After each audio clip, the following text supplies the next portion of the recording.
నమస్తే అండి. నమస్కారం అండి. నమస్కారం అండి. నమస్తే. మైథిలి. రెండవ సమావేశాన్ని పరిశీలించాల్సిందిగా డాక్టర్ వరుణకుమార్ మేడం గారిని కోరుతున్నాం.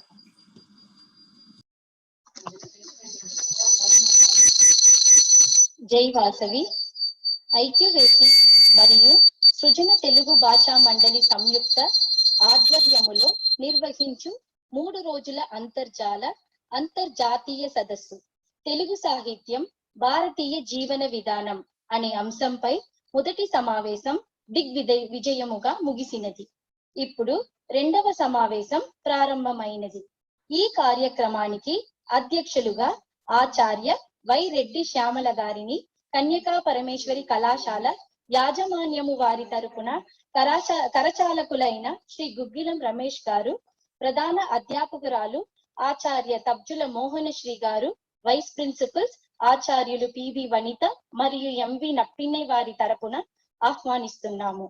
ఆచార్యులు వై రెడ్డి శ్యామల గారు శ్రీ పొట్టి శ్రీరాములు తెలుగు విశ్వవిద్యాలయములో ఆచార్యులుగా విధి నిర్వహిస్తున్నారు.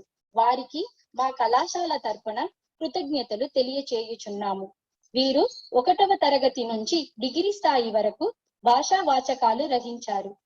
విదేశాలలో వారికి తెలుగు విద్యా బోధన చేస్తున్నారు. వీరు అనేక జాతీయ అంతర్జాతీయ సదస్సులో పత్రాలను సమర్పించారు. వీరికి మరోసారి స్వాగతం.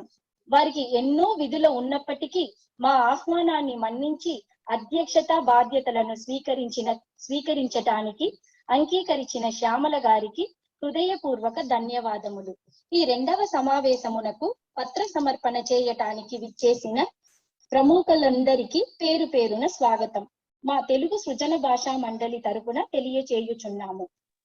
ఆచార్య రాఘవేంద్రరావు గారు, ప్రభుత్వ డిగ్రీ కళాశాల కుక్కట్పల్లి, వారు ఎంచుకున్న అంశం అముక్తమాల్యద సంప్రదాయక జీవనం. ఆచార్య పడిపాటి ఉమానాథ శర్మ గారు, కేఎల్ విశ్వవిద్యాలయం గుంటూరు, వారు ఎంచుకున్న అంశం ఆంధ్ర మహాభారతం భారతీయ జీవన విధానం. డాక్టర్ కప్పగంత రామకృష్ణ గారు, అధ్యాపకులు విజయవాడ, వారు ఎంచుకున్న అంశం సనాతన సాహిత్యములో సామాజిక జీవన విశ్లేషణ.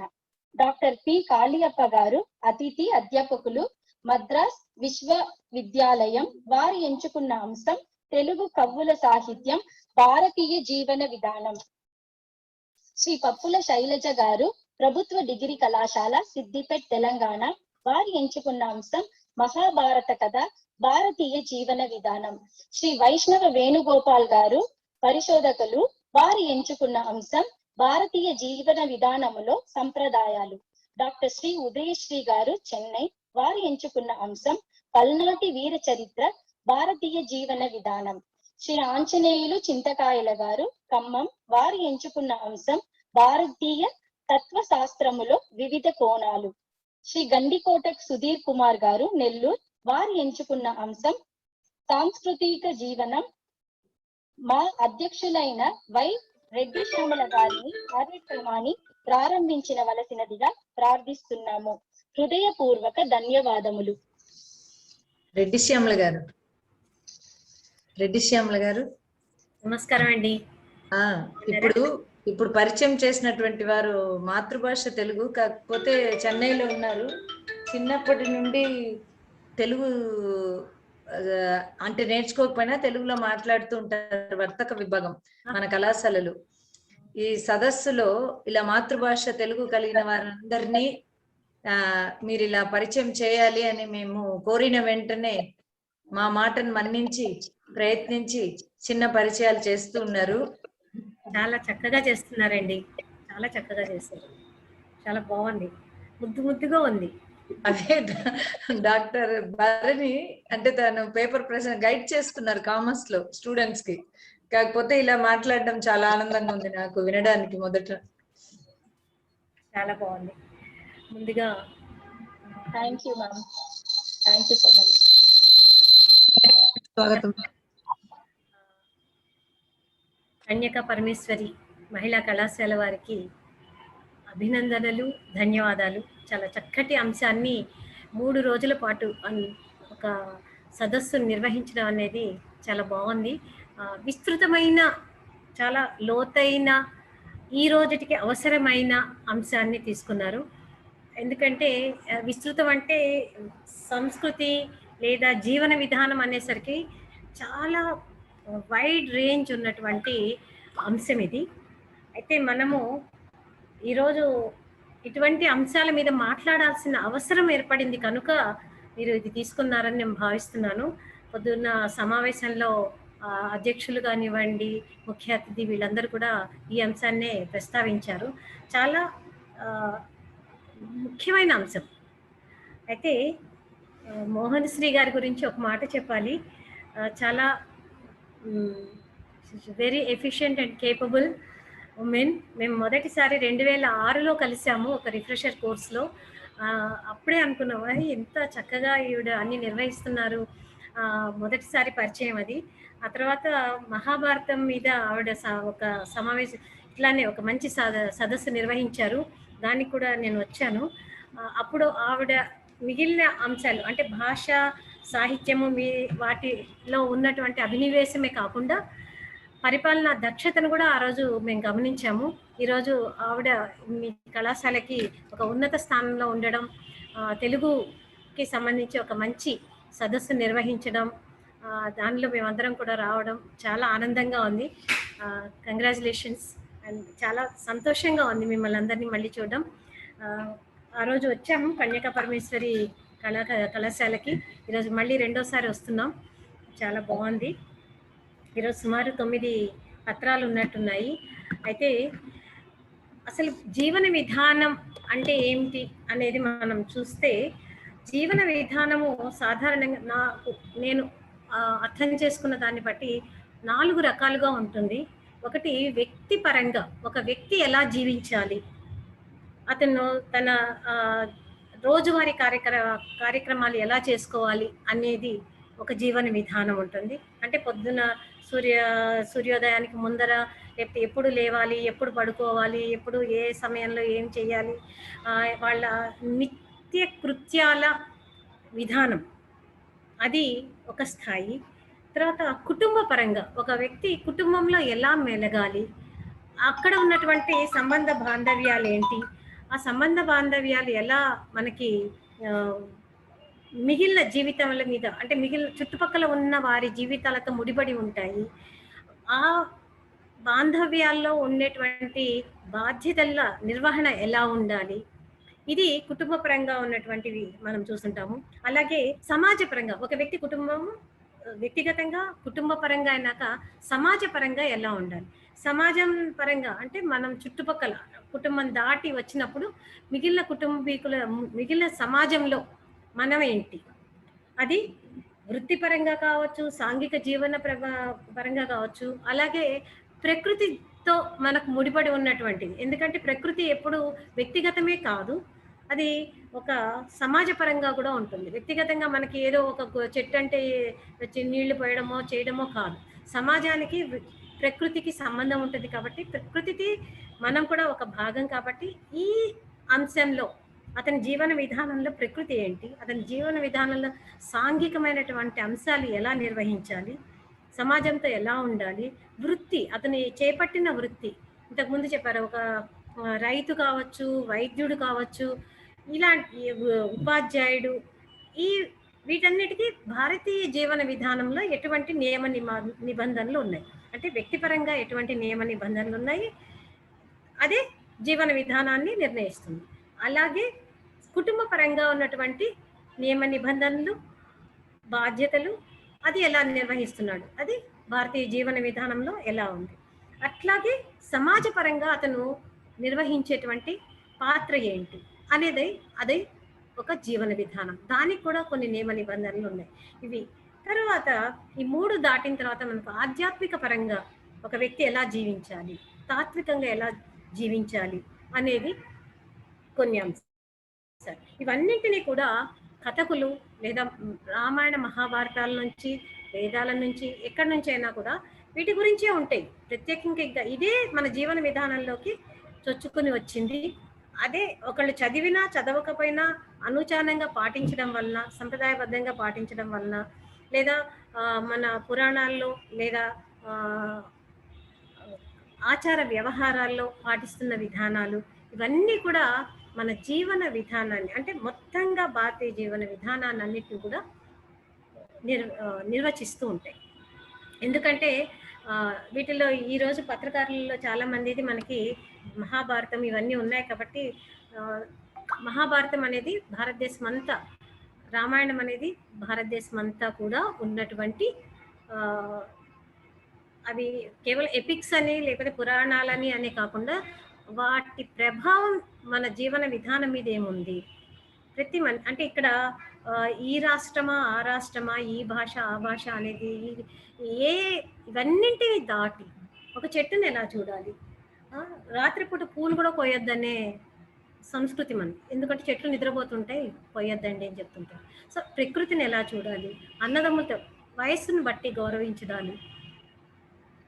ఇది తర్వాత ఒక స్త్రీ వైవాహిక జీవితం అనేదాన్ని ఎంత ముఖ్యమైనది కాబట్టి అది బేస్గా ఒక స్త్రీని నిర్వచించడం కానీ, ఒక పురుషుడిని అయితే అతని బాధ్యతలు తండ్రిగా కానీ, కొడుకుగా కానీ, లేకపోతే ఒక కుటుంబంలో ఉన్న పెద్దగా కానీ ఎలా ఉండాలని ప్రతి చోట వాళ్ళ ధర్మాలన్నీ కూడా పెద్దల నుంచి మనం తెలుసుకుంటూ ఉంటాం. కానీ వాటికి మూలభూతమైనటువంటి పురాణాలు ఇవన్నీ కూడా మనకి ఎప్పటికప్పుడు మనల్ని గైడ్ చేస్తూ ఉంటాయి అన్నమాట. ఇలా ఉండాలి, ఇలా ఉండాలి, ఇలా ఉండాలి అని కథల రూపంగా కానీ, సాహిత్య రూపంగా కానీ అవి మనల్ని గైడ్ చేస్తుంటాయి. కళారూపాల్లో కూడా అవే ఉంటాయి. కాబట్టి ఇది సాహిత్యంలో ఈ నియమ నిబంధనలు ఇవన్నిటిని ఎలా పోషిస్తూ వస్తున్నాయి అనేదే మనకి వస్తుంది. అందుకనే మనకి ఒక రామాయణంలో ఉన్న పాత్రలకు వ్యతిరేకంగా ఏదన్నా వచ్చినప్పుడు ఇది మన రామాయణానికి వ్యతిరేకంగా ఉంది, లేదా మన జీవన శైలికి వ్యతిరేకంగా ఉంది అని ఆ పాత్రల మీద ఎవరైనా ఆ సంప్రదాయానికి విరుద్ధంగా దాన్ని వ్యాఖ్యానించినా కూడా ఇక్కడ ఉన్నటువంటి ప్రజలకి కోపం కానీ, దుఃఖం కానీ, ఆవేశం కానీ రావడానికి కారణమవుతుంది. అయితే ఇవన్నీ ఒక ఎత్తైతే మనకి భాషాపరంగా కూడా మనం చూడాల్సిన అవసరం ఉంది. భారతదేశాన్ని జీవన విధానంలో, భారతీయుల జీవన విధానంలో భాషల యొక్క ప్రాముఖ్యం కూడా చాలా ఉంది. ఎందుకంటున్నానంటే సుమారు 1650 భాషలు మన దేశంలో ఉన్నాయి. నిజానికి ప్రపంచవ్యాప్తంగా చూసినట్లయితే, భౌగోళికంగా చూసినట్లయితే మనకున్న విస్తీర్ణాన్ని బట్టి చూసినట్లయితే ఇన్ని భాషలు ఎలా ఉంటున్నాయని అందరూ ఆశ్చర్యపోతారు. అంటే ఒక భాషని, ఆ సంస్కృతిని, వాళ్ళ భాషకి జీవన విధానానికి చాలా దగ్గర సంబంధాలు ఉంటాయి. భాష ఒక జీవన విధానంలో ఒక ముగ్గు వేశారనుకోండి, ముగ్గు అనే పదం ఉన్నప్పుడు అక్కడ ముగ్గు ఉంటుంది, లేదా ముగ్గు ఉన్నప్పుడు ఆ పదం ఉంటుంది. ఇలా ప్రతి విషయంలో కూడా భాషకు సంబంధం ఉంటుంది. కాబట్టి ప్రతి భాష కూడా అత్యంత ప్రాముఖ్యాన్ని కలిగి ఉంటుంది. అయితే ఇది ఒక రోజుది కాదు. మనము ఈ భాషల చరిత్రని చూసినట్లయితే ఇక్కడ 4-5 కుటుంబాల, మీకు అందరికీ తెలిసిందే, 4 భాషా కుటుంబాలకు సంబంధించిన భాషలు ఈరోజు భారతదేశంలో ఉన్నాయి. అయితే అది ద్రావిడ భాషలు కానివ్వచ్చు, లేకపోతే భాషలు కావచ్చు, వీటన్నింటిని కూడా ఇండో ఆర్యన్ అంటాం కదా, ఇన్ని భాషల కుటుంబాలకు చెందిన భాషలు ఉన్నా కూడా వాటిల్లో ఉన్న సాహిత్యంలో ఒక ఏకరూపత ఉంది. అది మనకి ఇక్కడ జీవన విధానాన్ని ప్రతిఫలించేట్టుగా ఉంటున్నాయి. సో ఆ విధంగా చూసినా కూడా ఇన్ని భాషలు, ఇన్ని వేల భాషలు, ఇన్ని వేల సంవత్సరాల నుంచి ఒకచోటే ఉంటున్నా కూడా ఏమాత్రం ఒకదాని మీద ఇంకొకటి కబ్జా చేసేది, అంటే వాటిని రూపం ఆపేటట్టుగా కాకుండా సహజీవనం చేస్తూ ఉన్నాయి. అయితే ఈ రోజు ఏమవుతోంది అంటే జీవన విధానంలో వచ్చే మార్పు వల్ల భాషలు కూడా ఆ దాడిని ఎదుర్కొంటున్నాయి. నేను తెలుగు భాష గురించే మాట్లాడటం లేదు. పొద్దున అన్నారు పరిరక్షణ, భాషా పరిరక్షణలో భాగం. అంతేకాకుండా మనకి లిపి లేని భాషలు ఉన్నాయి, కానీ దాంట్లో కూడా గొప్ప సాహిత్యం ఉంది, మౌఖిక సాహిత్యం ప్రతి భాషలో కూడా, భారతీయ భాషలు అన్నిట్లోనూ కూడా ఉన్నాయి.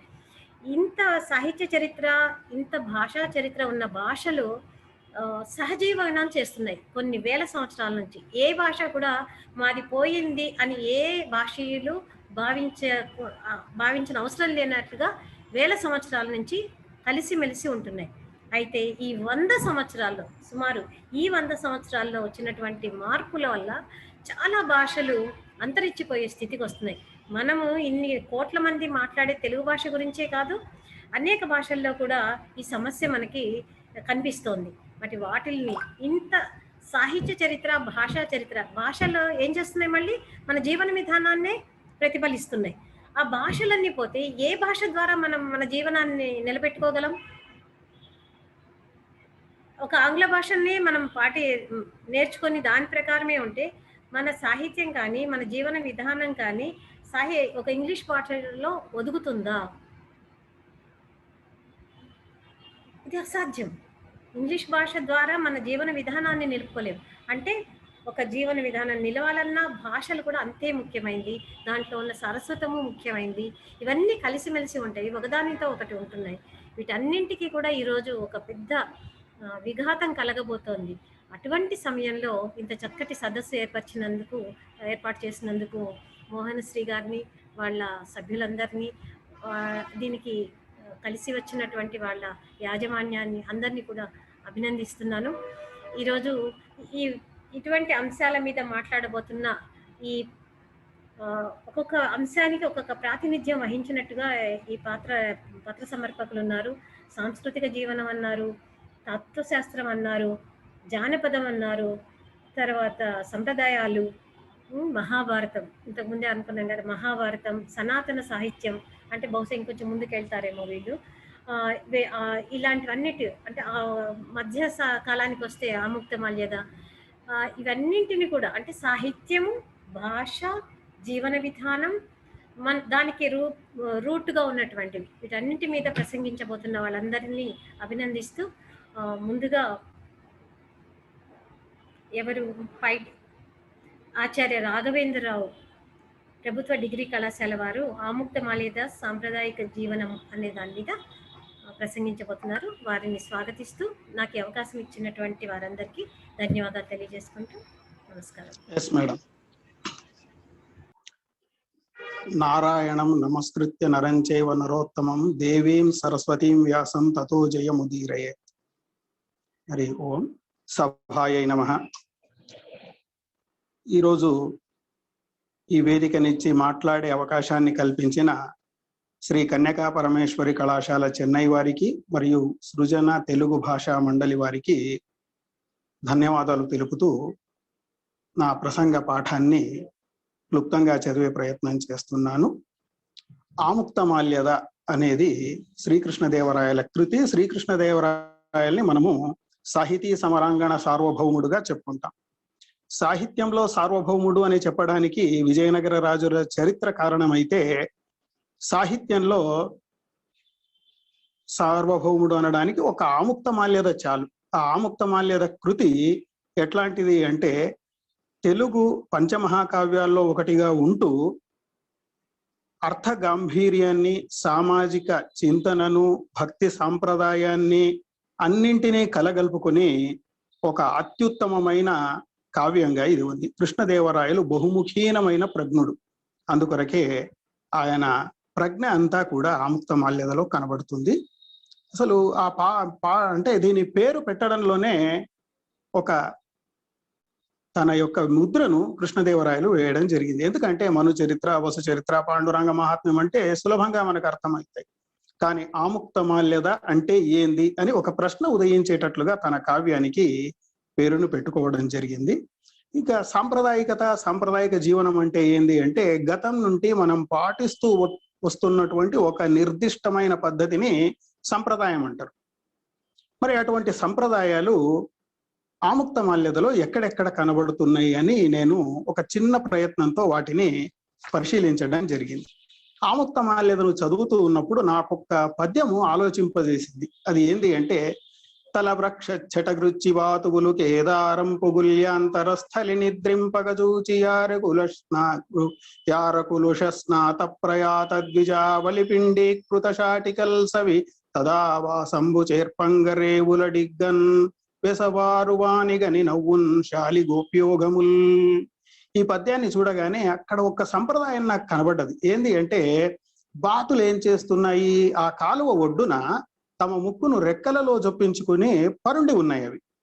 అప్పుడే వచ్చిన ఊరి కాపరులు ఏం చేశారు అంటే, తెల్లవారుజామున ఇది ఊరి కాపరులు వచ్చి వాటిని చూసి బ్రాహ్మణులు మడిగా స్నానం చేసి పిండి పెట్టిన తడిగుడ్డలను మరిచిపోయారేమో అని అనుకున్నారు. వాళ్ళు అనుకొని వాటిని తీసుకొని వారికి అప్పగిద్దాము అని అనుకునే లోపలనే ఆ అలికిడికి బాతులు మెల్లగా నీటిలోకి జారాయి అని పద్యం ఇది. కానీ దీంట్లో మనకు 2 విషయాలు కనబడ్డాయి నాకు. ఒకటి, బ్రాహ్మణులు తెల్లవారక ముందే ఆ కాలువలలో స్నానం చేసి మడిగుడ్డలు కట్టుకొని పోయే సంప్రదాయం ఒకటి ఉండింది అని. అంతేకాకుండా ఆరెకులు అంటే ఊరి కాపలాదారులు అంటారు, వాళ్ళు నీటిని కూడా చూసేవాళ్ళు. ఇప్పటికి కూడా కొన్ని చెరువుల కింద నీళ్లను కొంతమంది చూస్తూ ఉంటారు, ఆ సంప్రదాయం ఉంది. మరి అటువంటి వాళ్లే కావచ్చు. ఆ తెల్లవారుజామునే ఇంకా పూర్తిగా తెల్లవారితే బాతును గుర్తుపడతారు, కానీ ఇంకా తెల్లవారే సమయంలోనే వారు ఆ పిండీకృతమైనటువంటి షాటికల్లని అనుకున్నారు. అంటే ఇక్కడ ఊరి కాపలాదారుల యొక్క పని, బ్రాహ్మణుల యొక్క సంప్రదాయం, ఇవి 2 కూడా కనబడ్డాయి. అది చూడగానే నాకు వీటిలో ఏవే ఉన్నాయి ఇంకా సాంప్రదాయక జీవనాన్ని అనుసరించి అని వెతకాలని అనిపించి కొన్నింటిని మాత్రమే నేను, అసలు కావ్యం నిండా కనబడ్డాయి, నన్ను అడిగితే దీంట్లో ఒక థీసిసే అవుతుందేమో అన్నంతగా అనిపించింది.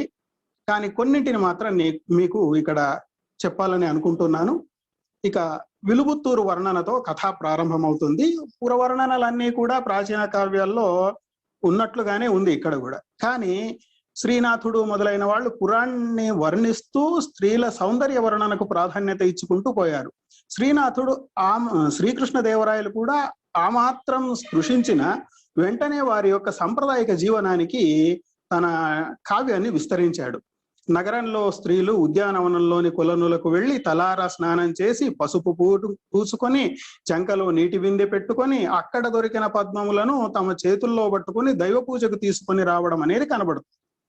అంటే ఉదయం పూట వెళ్ళిన కుటుంబినులు ఆ విధమైనటువంటి పద్ధతులు పాటించేవారు. ఎదురుగా ఎవరైనా విష్ణు భక్తులు వస్తే వాళ్లకు గౌరవంగా నమస్కరించేవారంట. వారు వస్తున్న సమయంలో వాళ్ళు అక్కడనే ఒంటికున్న పసుపు ముతకగా కాకుండా కొద్దిగా తుడుచుకొని కనుబొమ్మల మధ్య ఖాళీ లేకుండా బొట్టు దిద్దుకోవడం అనేది కూడా వాళ్ళు పాటించేవాళ్ళు. ఇది సాంప్రదాయిక జీవనానికి గుర్తు.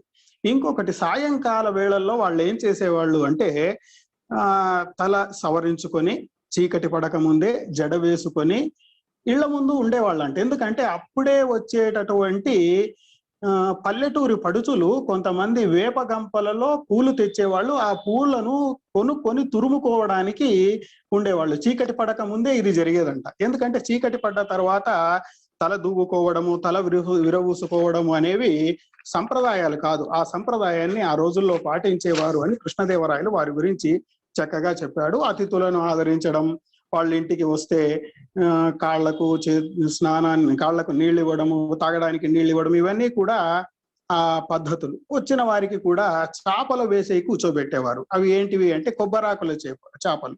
అంటే ఆ రోజుల్లో కొబ్బరి మట్టలు, ఇప్పటికి కూడా కొబ్బరి చెట్లు ఉన్నాయి, వాటిని చేపలుగా అల్లేవారు, వాటి మీద కూర్చోబెట్టేవారు. వాళ్లకు కావలసినటువంటి షోడశోపచారాలని చెప్పుకుంటాం కదా, అటువంటివి చేసేవారు.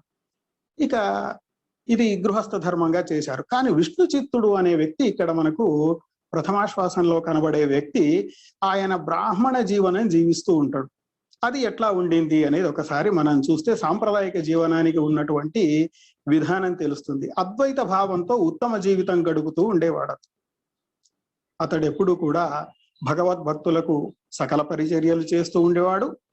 అందరికీ కూడా ఆతిథ్యాన్ని ఇచ్చేవాడు, భక్తులు ఎవరు వచ్చినా కూడా. అతని వృత్తి ఏంది అంటే దేవాలయంలోని రథాలకు మరియు దేవుని కరచరణాలకు తులసి దళపు మాలలను అలంకరించి జీవితం కొనసాగిస్తూ ఉంటాడు. ధర్మబద్ధంగా, న్యాయబద్ధంగా తాను సంపాదించిన సొమ్ముతో ఆహారాన్ని, ఆతిథ్యాన్ని ఇస్తూ ఉంటాడు. ఇక్కడ ఆతిథ్యాన్ని ఇవ్వడము అనడంతో మనం కొంత ఆగితే నాకు కొద్దిగా ఇక్కడ ఏమనిపించింది అంటే, ఏ ఋతువుల్లో ఎటువంటి భోజనాన్ని ఆయన పెట్టేవాడు అనేది చూసినప్పుడు మనకిప్పుడు భోజన పదార్థాలు ఎట్లా ఉండాలి, ఏ ఋతువుల్లో ఏవి తినాలి అనేది నచ్చింది. అయితే ఇక్కడ ఏంది అంటే సాంప్రదాయకంగా ఆ పదార్థాలు సరి అయినవి అని వచ్చింది. కాబట్టి వాటిని ఒక్కసారి చెబుదామని అనుకున్నా. వర్షాకాలం వచ్చేసరికి జడివానాలు కురిసేవి. ఆ కురిసినప్పుడు వంట చెరుకు దొరికేది కాదు. ఆ వంట చెరుకు దొరకకపోవడంతో వాటిని ముందే జాగ్రత్త పరుచుకోవాలి, ఇంట్లో ఇబ్బంది అవుతుంది అని ఆయన ఏం చేసేవాడు అంటే, గగనము నీటి బుగ్గకెనగా జడివట్టిన నాళ్ళు భార్య కన్బొగసరకుండ నారికెడవున్ బొరియల్ దగిలించి వండనయ్య గబల ముంచి పెట్టు, ఇట్లా పెట్టేవాడు. ఆ వచ్చిన అతిథులకు ఏమిచ్చేవాడు అంటే, కలమాన్నము నొల్చిన పప్పు 4 పొగపిన కూరలున్ వడియముల్ వరుగుల్ పెరుగున్ ఘృత ప్లుతిన్. ఇది వానాకాలంలో ఆయన వేసే ఆహార పదార్థాలని చెప్తాడు.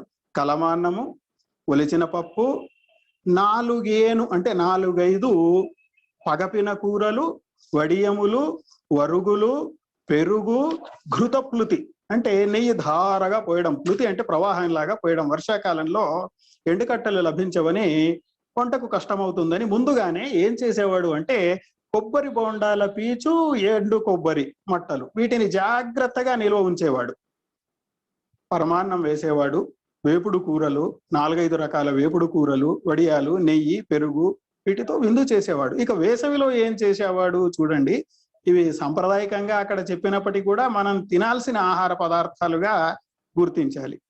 నులివెచ్చని అన్నము, తీయని చారు, చెరుకు రసము, పలుచని అంబలి, తీయటి రసాన్నిచ్చే పళ్ళు, చల్లని నీరు, మామిడి పిందెల పచ్చళ్ళు, మజ్జిగ. ఇప్పటికీ మనం సాంప్రదాయకంగా తినే ఎండాకాలం ఆహారంలో మజ్జిగ ఉంటుంది, పలుచని అంబలి ఉంటుంది, తీయని చారు ఉంటుంది. ఇవి కాక తక్కినవన్నీ కూడా సాంప్రదాయకంగా ఉండే ఆహార పదార్థాలే. మరి వర్షాకాలం గురించి, వేసవి గురించి చెప్పి శీతాకాలంలో అతడు ఎటువంటి ఆహారాన్ని ఇచ్చేవాడో చూస్తే నిజంగా చాలా అద్భుతమైన వర్ణన అనిపించింది నాకు. సాంప్రదాయక ఆహార పద్ధతుల్లో మిరియాల పొడితో వేపుళ్ళు వేయించి చెట్టి చుయ్యమంటుండగానే వేడివేడిగా వడ్డించేవారంట. అంతేకాదు పడిశం వదిలేట్టుగా ఆవకాయల పచ్చళ్ళు పెట్టేవారంట భోజనానికి. ఊరగాయలు, నెయ్యి, వేడివేడి నెయ్యి, వేడివేడి పాలు, చేతిలో నెయ్యి పడితే చురుక్కుమనేంత వేడిగా వడ్డించేవాళ్ళు అని చెప్తాడు. ఇవి సాంప్రదాయక ఆహార పదార్థాలు, ఆహార జీవనం, సాంప్రదాయక జీవనం.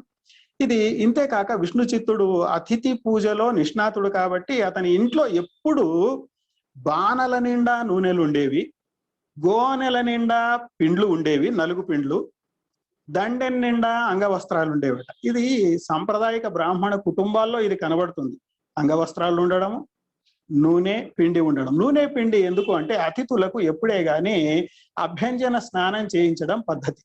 అంటే ఒంటికి నూనె పూసుకొని ఆ తర్వాత నలుగు పెట్టి స్నానం చేసి వాళ్ళు ఆ విధంగా భోజనానికి సిద్ధం కావాలి. వాళ్ళ అంగవస్త్రాలు తీసుకొని పక్కనే ఉన్న దిగుడు బావి దగ్గరికి వెళ్ళి స్నానం చేసి వచ్చేసరికి వేడివేడిగా ఆహార పదార్థాలు ఉండేవి. ఇక నగర వర్ణనల్లో విలిపుత్తూరు, మధురా నగరము ఇవి 2 కూడా ఒకే రకమైన వర్ణనలతో కూడి ఉంటాయి.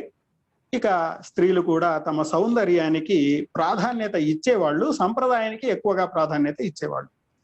ఇక మధురా నగరంలో పుష్పలావికల చాతుర్యం చూడండి. ఈ మాటలు ఎట్లా ఉంటాయి అంటే,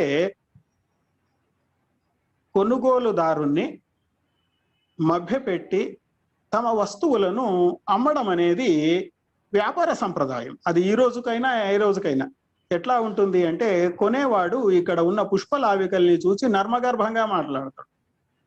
వాడు మాట్లాడేది ఒకటైతే అర్థం ఇంకొకటి.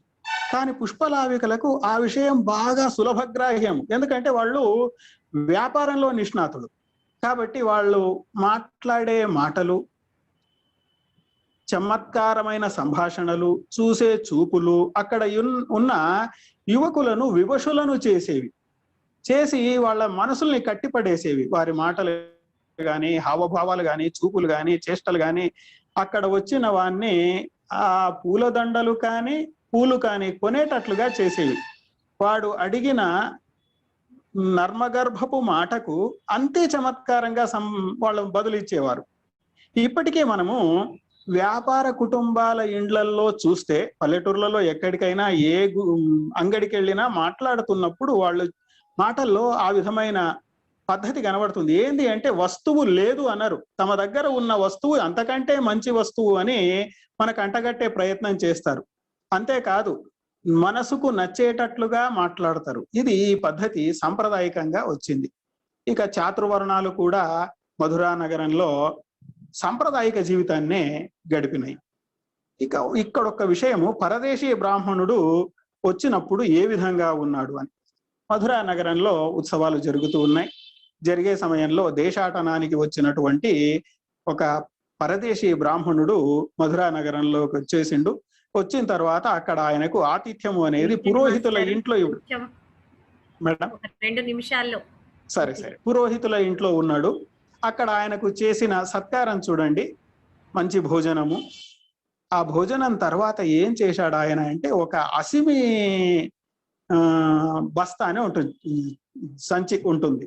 అంటే ఒక గుడ్డ 2 వైపులుగా వస్తువులు వేసుకునేటట్లుగా కుట్టినది ఉంటుంది, 2 బస్తాల్లాగా ఉంటుంది. దాంట్లో తన వస్తువులు వేసుకొని అక్కడికి వచ్చిండు దేశాటనానికి వెళుతూ. అక్కడ ఆయన భోజనానంతరం నిద్రపోయిండు. నిద్రపోవడం అంటే పడుకున్నాడు. పడుకున్నప్పుడు అక్కడ ఉన్న వాళ్ళంతా కూడా వచ్చి ఆయనకు వీవనలు విసురుతూ గాలి వేస్తూ దేశాటనం విషయాలు అడిగిండ్రు. అంటే అక్కడ ఏమేం జరిగేవి అనేది తెలుసుకోవడం అనేది ఆనాటి యొక్క అతిథులను అడిగి తెలుసుకునేవాళ్ళు. ఎందుకంటే వేరే వేరే దేశాలని చూసే అవకాశం ఆ రోజుల్లో లేదు కాబట్టి అదొక సాంప్రదాయకంగా అన్నిట్లో కూడా మనకు మను చరిత్రలో ప్రవరుడు కూడా సిద్ధుని అదే విధంగా అడుగుతాడు. ఏకాదశి వ్రతము అనేది ఒకటి కనబడుతుంది. పాండ్యరాజు పూర్వీకుడొకడు, మత్స్యధ్వజుని పూర్వీకుడొకడు శివభక్తుడైతే ఆయన భార్య ఏకాదశి వ్రతం చేసేది అని. ఏకాదశి వ్రతాన్ని సాంప్రదాయకంగా ఇప్పటికీ చేసే కుటుంబాలు ఉంటాయి. ఈ రోజు కూడా ఏకాదశే కాబట్టి దీన్ని ఒక సంక్షిప్తంగా ఇక్కడ ఎట్లా చెప్పారో ఒకసారి చూద్దాం. దశమి నాడు ఆమె ఒక్క పూట భోజనం చేసేది. ఏకాదశి నాడు పూర్తిగా ఉపవాసం చేసి ఆ రాత్రి అంతా కూడా పారుటక్కలు చెప్పేటటువంటి హరికథలు వింటూ జాగరణ చేసేది. ద్వాదశి నాడు పారాయణం చేసి భోజనం చేసేది. ఈ 3 రోజుల పాటు ఆమె భర్తకు దూరంగానే ఉండేది. ఇది ఏకాదశి వ్రతాచరణ విధానం. శ్రీకృష్ణదేవరాయలు విష్ణు భక్తుడు కాబట్టి విష్ణువుకు ప్రియమైనటువంటి ఏకాదశి వ్రతాన్ని సాంప్రదాయకంగా చెప్పాడు. గోదాదేవి ఆమె గుడికి వెళుతున్నప్పుడు పెట్టే ముగ్గులు, చేసుకునే అలంకరణ ఇవన్నీ కూడా సాంప్రదాయిక జీవితాన్ని కనబడతాయి. తెల్ల గుడ్డతో తల తడి తుడుచుకునేది, తెల్లటి మట్టితో నొసటన గుమ్మడి గింజంత గొట్టు పెట్టుకునేది, సింధూరపు పొడవు గీత దిద్దుకునేది, నల్లటి వెంట్రుకలకు దూముడి వేసి ధూపం వేసుకొని పూలమాలలు పట్టుకొని గుడికి వెళ్ళేది. గుడికి పూజారి కంటే ముందు తాను వెళ్లి మండపాల మీద ముగ్గులు పెట్టి తెల్లని దూది ఒత్తులు ప్రమిదల్లో వేసి దీపాలు వెలిగించేది. ఆ తర్వాత ఖండ శర్కర నైవేద్యం పెట్టి నెయ్యితో దీపారాధన చేసి అరటిపళ్ళు నివేదించి అయిపోయింది మేడం మొక్కేది. ఈ విధంగా ఆమె చేసి దేవాలయం గర్భగృహం చుట్టూ ప్రదక్షిణ చేసేది. ఇది దేవాలయ దర్శన సాంప్రదాయం. మాలదాసరి కథలో కూడా అతడు ఉన్న రూపంగాని, అతడు అభిషేక జలాన్ని తీసుకోవాలంటే అక్కడ ఉన్నటువంటి ఒక శూద్రుడు ఆ అభిషేక జలాన్ని కింద పారుతున్న అభిషేక జలాన్ని తీసుకొని ఒక చెంబులో ఆయనకు వేస్తే వాటిని మహాప్రసాదంగా స్వీకరించేవాడని ఇట్లా ఆనాడు ఉన్నటువంటి జీవన విధానాల్ని తెలియజేస్తుంది. గోదాదేవి వివాహం సందర్భంగా కూడా ఇప్పుడున్న సాంప్రదాయక వివాహ ఘట్టంగా అనేది కనబడుతుంది. వధూవరులు తలంటు పోసుకోవడం, అక్షింతలు, జీలకర్ర బెల్లము, ముత్యాల తలంబ్రాలు, వివాహ తంతు ఇవన్నీ సంప్రదాయంగా కనబడతాయి. అరుంధతి దర్శనం చేసుకోవడము, తర్వాత పురోహితులకు దక్షిణ తాంబూలాలు సమర్పించుకోవడం ఇవన్నీ కూడా సంప్రదాయ జీవనంలో మచ్చుతునకలుగా కనబడుతూ ఉన్నాయి. ఇక్కడ సాంప్రదాయక జీవనము అనేది ఒక పరంపరగా వస్తున్నటువంటి జీవన విధానాన్ని కృష్ణదేవరాయలు తాను రాజ్యాన్నంతా మారువేషాల్లో సందర్శించి గాని లేదా చారుల వలన విని గాని ఆయన స్పష్టంగా చర్చల ద్వారా, భువన విజయపు చర్చల ద్వారా తెలుసుకున్నది గాని కావ్యంలో ప్రదర్శించాడని చెప్పుకోవడానికి ఈ పత్రాన్ని నేను సమర్పించడం జరిగింది. ఇది ఆముక్తమాల్యదలో నాకు కనపడిన సాంప్రదాయక జీవనాన్ని స్థాళీపులాకంగా నేను అందించడం జరిగింది. ఇంకా చాలా విశేషాలు ఉన్నాయి, కొన్ని ఎక్కువగా పత్ర సమర్పణలో పెట్టాను. అందరికీ ఈ అవకాశాన్ని ఇచ్చినటువంటి వారందరికీ కృతజ్ఞతలు తెలియజేస్తాను. రాఘవేంద్రరావు గారికి ధన్యవాదాలు. చాలా చక్కటి పత్రాన్ని మనకి ఆముక్తమాల్యద కృష్ణదేవరాయలు అనగానే ఆనాటి సాంఘిక జీవనము అంటే ఒక భక్తి కావ్యంతో పాటు సాంఘిక జీవనాన్ని కూడా ఆయన దానిలో పొందుపరిచారు. చాలా అదొక నిక్షిప్తం ఆనాటి జీవన విధానాన్ని నిక్షిప్తం చేసినటువంటి బృహత్ గ్రంథాల్లో ఆముక్త మాల్యద ఒకటి. వాటిలోని విశేషాలు చాలా చక్కగా చెప్పారు.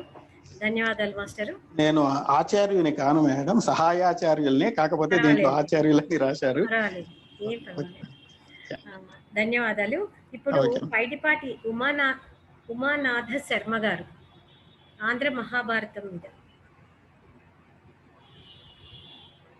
ఉన్నారా మాస్టరు? పైడిపాటి ఉమానాథ శర్మ. మైథిలి గారు ఉన్నారా? ఆయన లేరండి. అయితే తర్వాత వారికి వెళ్తాను నేను. అంటే ఒకవేళ జాయిన్ అయితే తర్వాత చూద్దాం. కప్పగంతు రామకృష్ణ గారు ఉన్నారా? ఉన్నారు. డాక్టర్ కప్పగంతు రామకృష్ణ గారు విజయవాడ నుంచి వచ్చారు.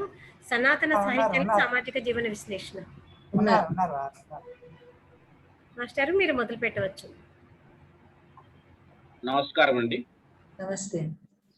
శ్రీ కన్యకా పరమేశ్వరి మహిళా కళాశాల ఆధ్వర్యంలో జరుగుతున్నటువంటి తెలుగు సాహిత్యం, ఈ భారతీయ జీవన విధానం అనేటువంటి అంశం మీద జరుగుతున్న ఈ అంతర్జాతీయ సదస్సులో పాల్గొంటున్నటువంటి ప్రతి ఒక్కరికి, నిర్వాహకులకి అందరికీ పేరు పేరున ధన్యవాదాలు తెలియజేస్తూ, ఈనాటి నా పరిశోధన పత్రం శీర్షిక సనాతన సాహిత్యంలో సామాజిక జీవన విశ్లేషణ.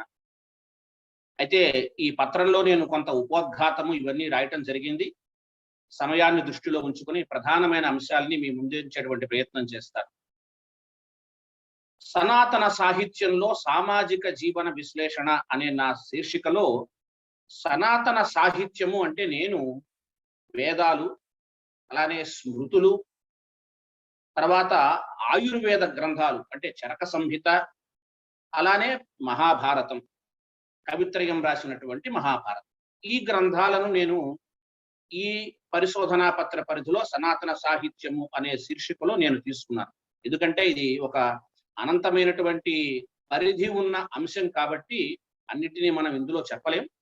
కొంత పరిధుల మేరకు ఈ అంశాలను నేను ప్రస్తావన చేస్తాను. మనకు అన్నిటికన్నా ప్రాచీనంగా దొరికేటువంటి సాహిత్యం మన భారతీయ సాహిత్యంలో వేదాలు అగ్రస్థానంలో ఉంటాయి.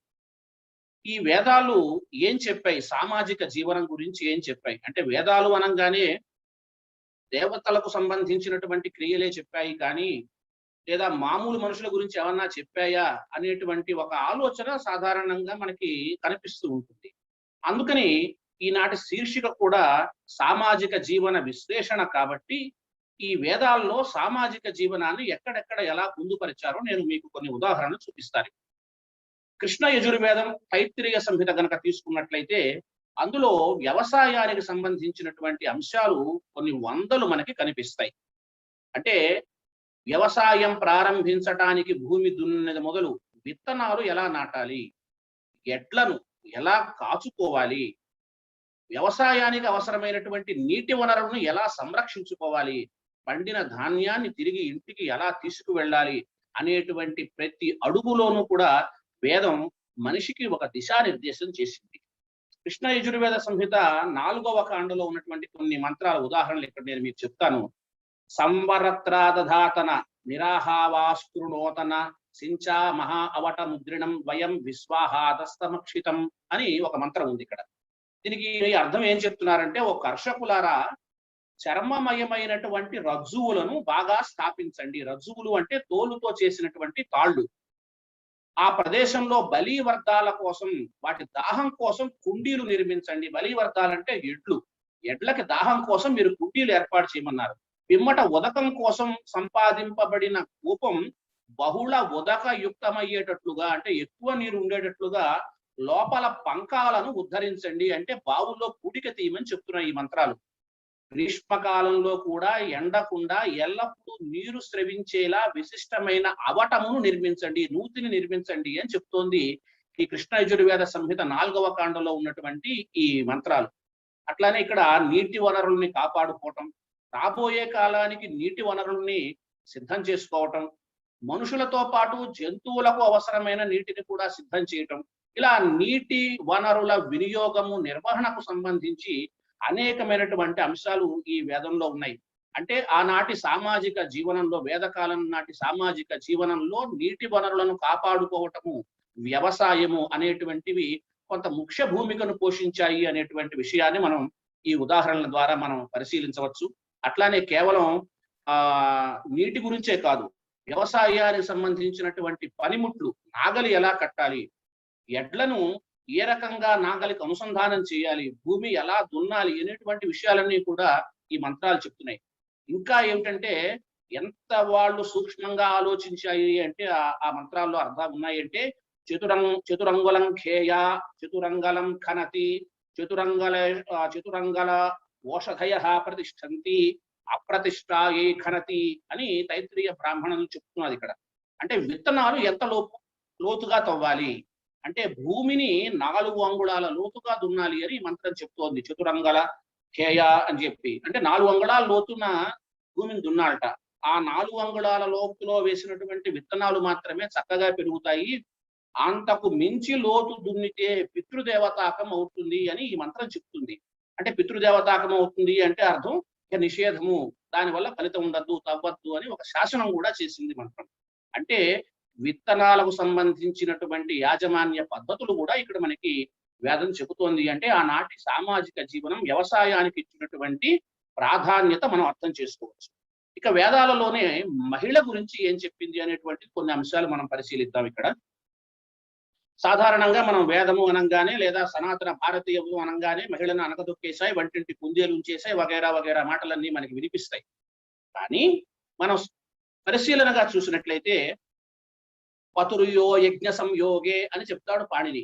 అంటే యజ్ఞ యోగ్యతను కలిగించేటువంటిది పత్ని. అంటే మనిషి యజ్ఞం చేయాలి అంటే అర్హత ఎవరి వల్ల వస్తుందంటే పురుషుడికి రాదట, అతనికి భార్య ఉంటేనే యజ్ఞం చేసేటువంటి అర్హత వస్తుంది అని చెప్తున్నాడు. అయజ్ఞోవా ఏషహాయో అపత్నీక అంటుంది వేదం. అంటే భార్య లేనటువంటి వ్యక్తికి యజ్ఞం చేసేటువంటి అర్హత లేదు.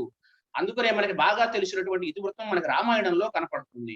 రాముడు అశ్వమేధ యాగం చేయాలనుకున్నప్పుడు సీతాదేవి వనవాసంలో ఉంది కాబట్టి ఎట్లా ఏమిటి ఈ పరిస్థితి మనం ఎదుర్కోవటము భార్య లేనప్పుడు అంటే బంగారు సీతను చేసి రాముడు అశ్వమేధ యాగాన్ని పూర్తి చేస్తాడు. అంటే స్త్రీ భార్య లేనిదే పురుషుడికి యజ్ఞానికి అర్హత లేదు అనేటువంటి విషయం చాలా స్పష్టంగా మనకి వేదకాలంలో ఆ మంత్రాలలో మనకు తెలుస్తుంది. అంటే ఆనాటి సామాజిక జీవనంలో స్త్రీ యొక్క ప్రాధాన్యత మనం స్పష్టంగా అర్థం చేసుకోవచ్చు. ఇక వివాహ మంత్రాల గురించినటువంటి కొన్ని పరిశీలన చేద్దాం. గృహాన్ గచ్చ గృహపత్ని చధాసోవసిని త్వం పిదధ మాధాసి అని వివాహంలో చేసేటువంటి మంత్రాలు, ఆ చెప్పే మంత్రాలు కొన్ని ఉంటాయి.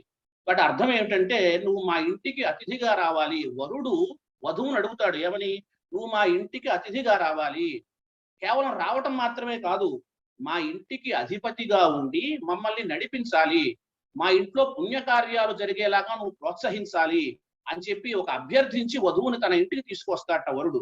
అట్లానే అధస్యోత్తంభని వాహ ఉత్తరాభ్యాం యన్నక్తి ఇట్లా కొన్ని మంత్రాలు ఉన్నాయి. ఏమిటి దీని మంత్రాల యొక్క అర్థం ఏమిటంటే వధువు లక్ష్మీ స్వరూపం కాబట్టి వధువును నువ్వు నడిపించి తీసుకువెళ్ళటం కాదు నీ ఇంటికి, ఆమెను రథం వంటి ఉత్తమ ప్రక్రియల ద్వారా నువ్వు మీ ఇంటికి తీసుకెళ్ళాలి అని చెప్పి ఈ మంత్రాలు చెప్తున్నాయి. అంటే స్త్రీని ఎంత ఉన్నతంగా చూసుకోవాలి, భార్యను ఎంత ఉన్నతంగా చూసుకోవాలి, ఎటువంటి గౌరవాన్ని కల్పించాలి అనేటువంటి అంశాలన్నీ కూడా వివాహంలో చెబుతున్నటువంటి మంత్రాల్లో ఉన్నాయి. అంటే అక్కడ వరుడికి ప్రాధాన్యత కాదు, వరుడు అభ్యర్థించి వధువును తన ఇంటికి రాణిగా తీసుకెళ్తున్నాడు. అంటే ఆనాటి సమాజం స్త్రీకి ఇచ్చినటువంటి ఉన్నత స్థానాన్ని మనం అర్థం చేసుకోవచ్చు. ఇది వేదకాలం నాటికి సంబంధించినటువంటి అంశాలు. ఇక స్మృతుల్లో కొన్ని ఉదాహరణలు తీసుకుందాం. స్మృతుల నాటి అంటే స్మృతి అనగానే మనకి మనుస్మృతి గుర్తొస్తుంది, కానీ చాలా స్మృతులు మనకి సనాతన సాహిత్యంలో ఉన్నాయి. మళ్ళీ వాటి వివాదాల జోలికి పోకుండా ప్రస్తుతం ఆ స్మృతుల్లో సామాజిక జీవనానికి సంబంధించినటువంటి అంశాలు ఏమున్నాయి అనేటువంటిది కొన్ని ఉదాహరణలు ఇస్తాను. రాజ్యము అనగానే ఆనాటి రోజు ఇప్పటికి కూడా మనకి ఉన్నాయి, పన్నుల విధానాలు ఉన్నాయి. స్మృతుల్లో పన్నుల విధానం ఏం చెప్పింది, ఎలా పన్నులు వసూలు చేయాలి అనేటువంటి విషయాలు విష్ణు స్మృతిలోను మనుస్మృతిలోను ఉన్నాయి. గ్రామాధ్యక్షాన్ దశాధ్యక్షాన్ శతాధ్యక్షాన్ దేశాధ్యక్షాన్ చ కుర్యాత్ అంటుంది విష్ణు స్మృతి. వివాద సంజాయేత గ్రామాధ్యక్షాయ నివేదితే తత్ర అపరిష్కృతే నగరాధ్యక్షాయ రాష్ట్రాధ్యక్షాయ దేశాధ్యక్షాయ నివేదయేత్. పన్నులు ఎట్లా వసూలు చేయాలి, వసూలు చేసినప్పుడు ఏమన్నా గనక ఇబ్బందులు వస్తే, ఏవైనా వివాదాలు గనక వస్తే ఎట్లా పరిష్కరించాలి అంటే మొట్టమొదట గ్రామాధ్యక్షుడికి చెప్పాలట. అంటే మనం ఇప్పుడు సర్పంచి లేదా ఈ వ్యవహారం అనుకోవచ్చు. ఆ తర్వాత అక్కడ కనుక పరిష్కారం కాకపోతే దశాధ్యక్షుడికి చెప్పమంది. దశాధ్యక్షుడు అంటే మండలాధ్యక్షుడు, మండల స్థాయికి వెళ్ళాలట. అక్కడ పరిష్కారం కాకపోతే జిల్లా స్థాయికి చెప్పాలట. దాని శతాధ్యక్షుడు అన్నది ఇక్కడ స్మృతి. ఆ తర్వాత రాష్ట్రాధ్యక్షుడు, ఆ తర్వాత కూడా అక్కడ కూడా న్యాయం జరగకపోతే దేశాధ్యక్షుడు అంటే రాజు దగ్గరికి వెళ్ళమని చెప్పింది. అంటే పన్నులు ఎలా వసూలు చేయాలి, ఆ వసూలు చేసే సందర్భంలో వివాదాలు వస్తే ఎట్లా పరిష్కరించాలి అని కూడా మనకి స్మృతుల కాలంలో చెప్తోంది. ఇంకా గొప్ప విషయం ఎలా ఉందంటే ఇక్కడ విష్ణు స్మృతిలో ఒక మాట చెప్తోంది, ఈ పన్నులని ప్రజల యొక్క బాగోగుల కోసం మాత్రమే రాజు ఉపయోగించాలి. అటు గనక ఉపయోగించకపోయినట్లయితే ఆ రాజు ఉన్మత్తమైనటువంటి సురకం వంటి వాడు, అతడు సంహరించటానికి కూడా యోగ్యత కలిగినటువంటి వాడు అని చెప్పి విష్ణు స్మృతి చెప్తోంది. అంటే ఆనాటి సామాజిక జీవనం ప్రజలకు ఇచ్చినటువంటి ఉన్నత స్థానం ఏమిటో మనం ఈ ఉదాహరణల ద్వారా మనం పరిశీలించవచ్చు, అర్థం చేసుకోవచ్చు. అంటే స్మృతులు కూడా మన సామాజిక జీవనానికి ప్రాధాన్యత ఇచ్చాయి అనేటువంటి విషయం మనం అర్థం చేసుకుందాం. ఇక ఆయుర్వేద గ్రంథాలు, చరక సంహిత కనుక తీసుకున్నట్లయితే ఆ చరక సంహిత ఏం చెబుతోంది, మనిషి ఎలా ఉండాలో చెప్పింది చరక సంహిత. అంటే ఎలా ఉండటము అంటే సామాజికమైనటువంటి ప్రవర్తన కాదు, ఆరోగ్యానికి సంబంధించి మనిషి ఎలా ఉండాలంటే స్నానశీలస్య సురభి సువేషో ఉల్బణోజ్వల ధారయేత సతతం రక్తం సిద్ధ మంత్రౌషధి అంటుంది చరక సంహిత. అంటే దర్పం వ్యక్తం కాని విధంగా వస్త్రాలు వేసుకోవాలట. తన మనస్థితిని ఆధారంగా వస్త్రాలు ధరించాలి. క్రూర జంతువులు మనకు అపకారం చేయకుండా ఉండటానికి శాస్త్రం చెప్పిన ఓషధుల్ని కూడా ధరించాలి అని చరక సంహిత చెప్పింది. చాలా జాగ్రత్తగా మనం గుర్తుపెట్టుకోవాల్సినటువంటి అంశం ఇక్కడ. ఏమిటి ఓషధుల్ని ధరించటము అంటే అర్థం ఇవాటి పరిభాషలో చెప్పుకున్నట్లయితే బుల్లెట్ ప్రూఫ్ జాకెట్లు అన్నమాట. అంటే ఏదైనా జంతువులు గనక మన మీద దాడి చేసినట్లయితే వాటి నుంచి మనం కాపాడుకోవటానికి అవసరమైనటువంటి ఒక రక్షణ వ్యవస్థతో కూడినటువంటి వస్త్రాలు. అంటే ఈ బుల్లెట్ ప్రూఫ్ జాకెట్లు కావచ్చు, హెల్మెట్లు కావచ్చు వగేరా. అంటే సామాజిక జీవనం అనేటువంటిది రక్షణ సంబంధమైనటువంటి అంశాలను కూడా సనాతన సాహిత్యం ఎట్లా నిక్షిప్తం చేసిందో, మనిషికి ఎట్లా దిశానిర్దేశం చేసిందో ఈ ఉదాహరణ ద్వారా మనం అర్థం చేసుకోవచ్చు. అట్లానే ఇంకా వ్యాధి శోకార్తానువర్తేత యథా సామర్థ్యం అనుకూలం గచ్చేత్ అంటుంది చరక సంహిత. దరిద్రులకు, వ్యాధి పీడితులకు, దుఃఖార్తులకు మన శక్తి కొద్దీ సహాయం చేయాలి అని చెప్పింది. అంటే సమాజంలో నువ్వొక్కడవే కాదు రాయన బతకటం, నీతో పాటు నీ సాటి వారిని, కష్టాల్లో ఉన్న వాళ్ళని ఆదుకోవటం కూడా సమాజ సభ్యుడుగా నీ బాధ్యత అని గుర్తు చేసింది చరక సంహిత. విముఖార్థిన కుర్యాత్ నావమన్యేత నాక్షిపేత్, యాచకుల్ని ఒట్టి చేతులతో పంపించుకు అని చెప్పింది చరక సంహిత. అంటే దాన గుణాన్ని వృద్ధి చేసింది సమాజ సభ్యుల్లో. ఇంకా చెప్పాలంటే చాలా అంశాలు ఉన్నాయి. మరి ఈ అధ్యక్షుల వారు మనకి ఇచ్చినటువంటి సమయాన్ని దృష్టిలో ఉంచుకొని కొన్ని నేను చాలా సంక్షిప్తంగా అంశాలు చెప్తున్నాను ఇక్కడ. హింసాస్తేయం అన్యథాకామం పైశూన్యం పరుషానృతే సంభిన్నాలాస వ్యాపారం అపధ్యా దృగ్విషయ పర్వయం. ఇక్కడ ఏమంటుందంటే ప్రాణి హింస చెయ్యొద్దు, దొంగతనం చెయ్యొద్దు, శాస్త్ర విరుద్ధమైన కామం, పరుషంగా మాట్లాడటం, అసత్యాన్ని మాట్లాడటం, అసంబద్ధంగా మాట్లాడటం, ప్రాణుల్ని వధించేటువంటి వ్యాపారం, ఇవన్నీ కూడా నువ్వు నిషేధాలు అని చెప్పింది. చూడండి, మనిషి సమాజంలో ఉత్తమమైనటువంటి మార్గంలో నడవటానికి అవసరమైనటువంటి ప్రతి అంశాన్ని కూడా చరక సంహిత ఎలా నిర్దేశించిందో, ఎలా సూచించిందో మనం ఈ ఉదాహరణల ద్వారా మనకు తెలుసుకోవచ్చు. అంటే ఆనాటి సామాజిక జీవనం వ్యక్తిని కేవలం తనకు తానుగా మాత్రమే కాకుండా తనతో పాటు సమాజాన్ని, సమాజంతో పాటు ఇతర జంతుజాలాలని కూడా కాపాడుకునేటట్లుగా మనిషిని తీర్చిదిద్దింది ఆనాటి మన సనాతన సాహిత్యం అని మనం అర్థం చేసుకోవచ్చు. ఇక మహాభారతం సంబంధించినటువంటి కొన్ని అంశాలు. మహాభారతమే ఓ సముద్రం, అందులో సామాజిక జీవన విషయాలు చెప్పాలంటే తవ్వుకున్న కొద్దీ రత్నాలు ఎన్నో బయటకు వస్తాయి. ఒకటి రెండు ఉదాహరణలు చూద్దాం. కౌశికుడు చేసినటువంటి ధర్మబోధ విషయంలో ఆయన అంటాడు, ఒక పద్యం అక్కడ ఉన్నది మనకి మహాభారతం అరణ్య పర్వంలో, నీ అధ్యయనమును సుకృతాయాసము నిష్ఫలంబులైచను గురుసేవాశక్తి లేక తక్కిన జేయుము నా పలుకు మేలు సేకురు నీకు. అంటే నువ్వు ఎంత గొప్పవాడైనప్పటికీ గురుసేవ చెయ్యకపోతే నీకు అదంతా నిష్ప్రయోజనం అయిపోతుంది అని కౌశికుడు చేసినటువంటి ధర్మబోధల్లో ఒకటి.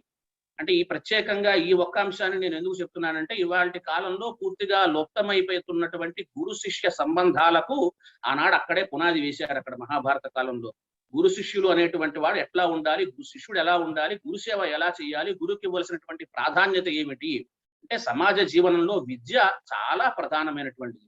విద్య, వైద్యం ఈ రెండు చాలా అవసరం సామాజిక జీవనంలో. ఆనాటి మన సనాతన సాహిత్యం విద్యకు ఇచ్చినటువంటి ప్రాధాన్యత ఇక్కడ మనకు అర్థమవుతుంది.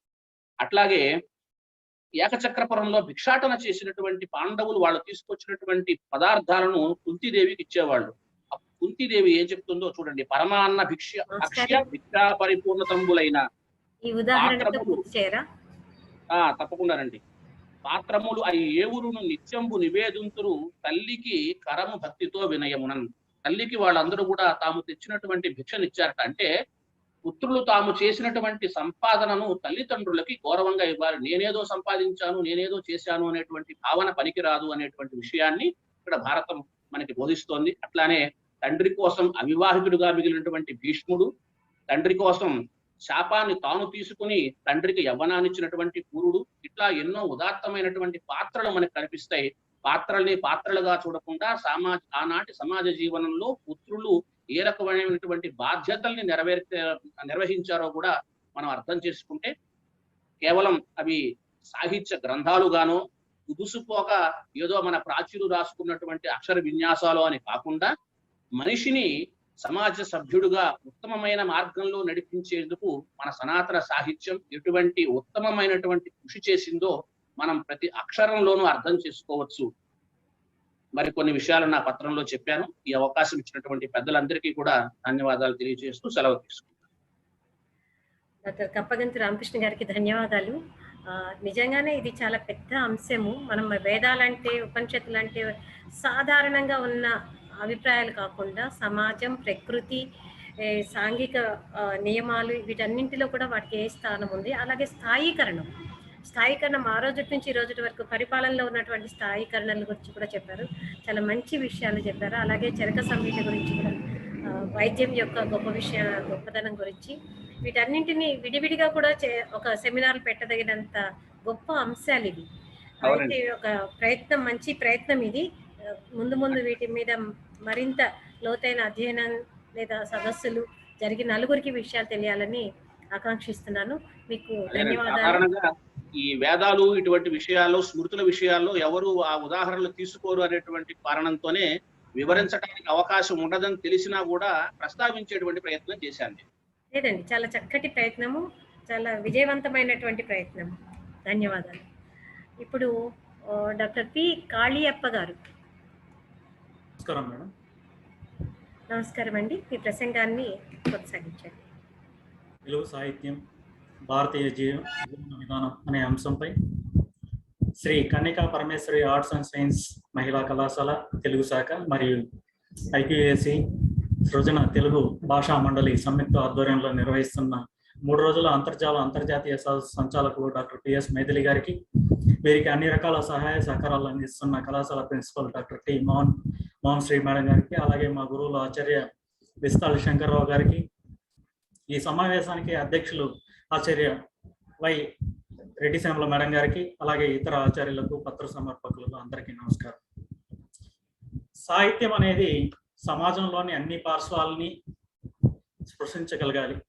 అసలైన సాహిత్యం సమాజానికి దిక్సూచిలా పనిచేయాలి. సమాజంలోని అసమానతల్ని, వైకల్యాలని పాఠకుల మనోఫలకంపై ఆవిష్కరింపచేయాలి. సమాజాన్ని ప్రక్షాళన చేసేదిగా ఉండాలి. అవసరమైతే సమాజ దశ దిశ మార్చేదిగా ఉండాలి.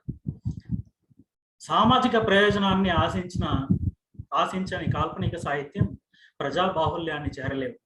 నిజమైన సాహిత్యం ఆ కాలంలోని సగటు ప్రజల జీవిత సాధక బాధకాలని, వారి జీవన స్థితిగతుల్ని దృశ్యమానం చేయగలగాలి.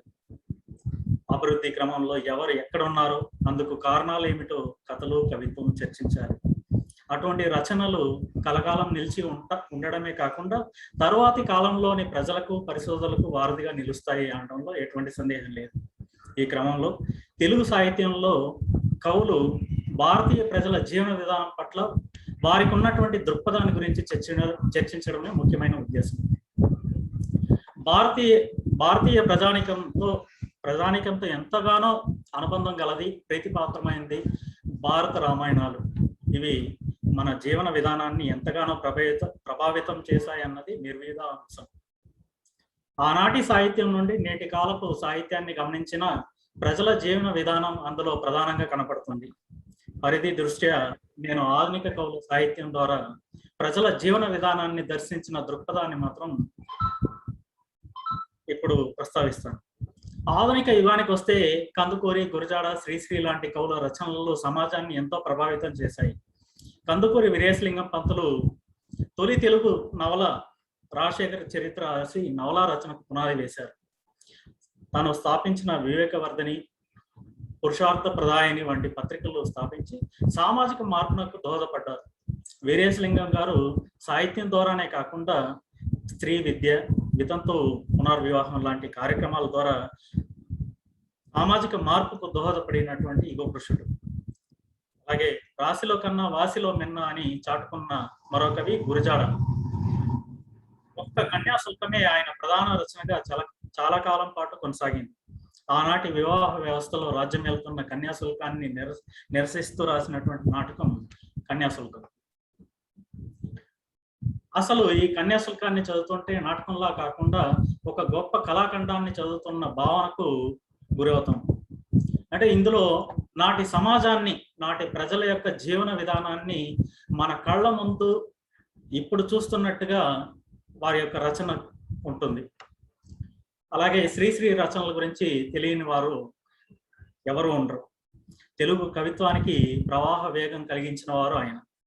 ఏ దేశ చరిత్ర చూసినా ఏమున్నది గర్వకారణం, సమస్తం పరపీడన పరాయణత్వం అంటూ సగటు ప్రజల యొక్క జీవిత గాథల్ని, జీవిత బాధల్ని వారి యొక్క కవిత్వం ద్వారా తెలియజేసే ప్రయత్నం చేశారు. అంటే వారి రచనల ద్వారా చైతన్యం తీసుకుని వచ్చే ప్రయత్నం చేశారు. ఊహా జగత్తులో ఆకాశ మార్గాన్ని వివరించే కవిత్వాన్ని భూమార్గం పట్టించారు.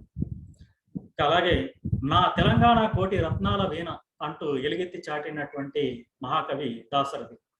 ఆ చల్లని సముద్ర గర్భం దాచిన బడబాణలమెంతో అంటూ తెలంగాణ సాయుధ పోరాటాన్ని, ప్రకృతిని సమన్వయం చేయటం చాలా గొప్ప ప్రయోగం.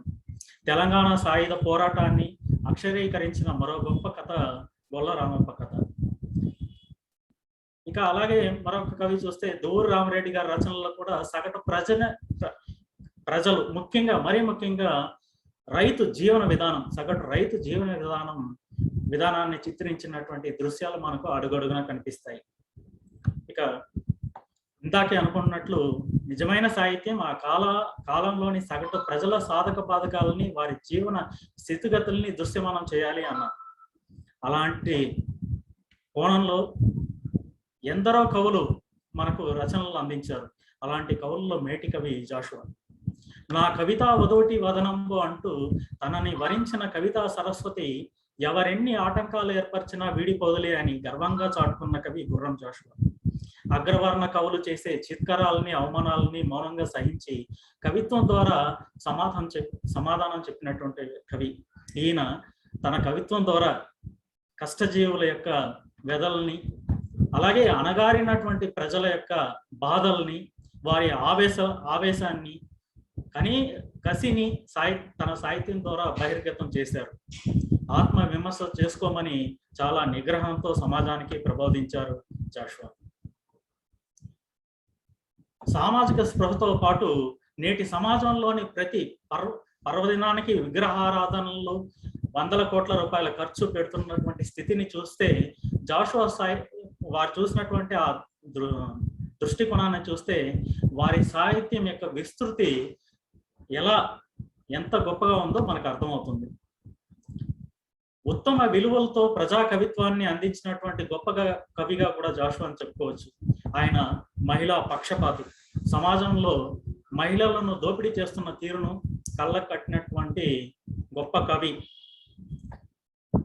ఇక జాషువా సాహిత్యం మొత్తం పరిశీలిస్తే నాటి సమాజంలో కొనసాగుతున్నటువంటి కుల, మత, ప్రాంతీయ తత్వాలు, మహిళలపై అత్యాచారాలు, కుల వివక్ష, అంట్రానితం, మూఢనమ్మకాలపై ఆనాడే యుద్ధం ప్రకటించారు.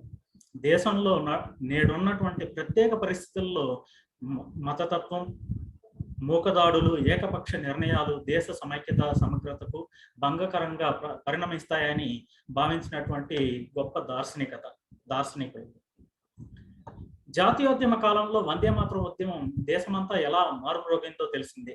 చిలకమర్తి వారి భరతఖండంబు చక్కని పాడియావు, గరిమెళ్ళ మా కొద్ది తెల్ల దొరతనము, కళ్ళు మానండోరు బాబు కళ్ళు తెరవండోరు, ఏటికేతం పట్టి ఏ పుట్లు పండించి పూటికే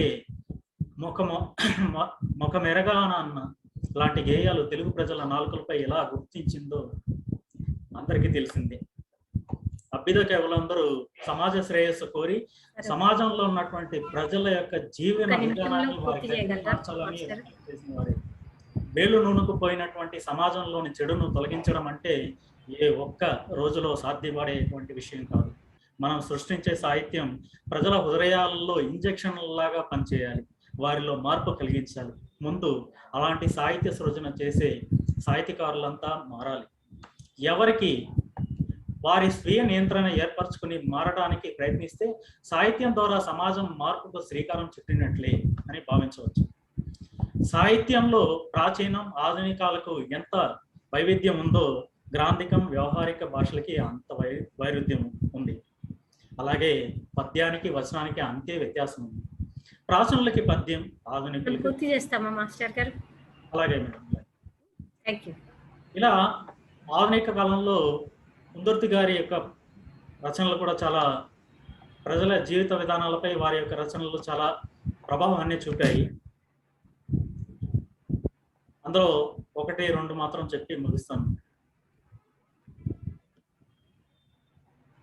సింహాసనం అనేటువంటి కవితలో హైదరాబాద్ సంస్థానం గురించి, అక్కడ ప్రజల అవస్థల గురించి చెప్తూ, దేశంలోని సంస్థానాలన్నింటిలో హైదరాబాద్ పెద్దది, భూస్వామికుల బాధల్ని ప్రజలు సహించినటువంటి చిట్ట చివరి హద్దు కూడా అదే అని చెప్తారు.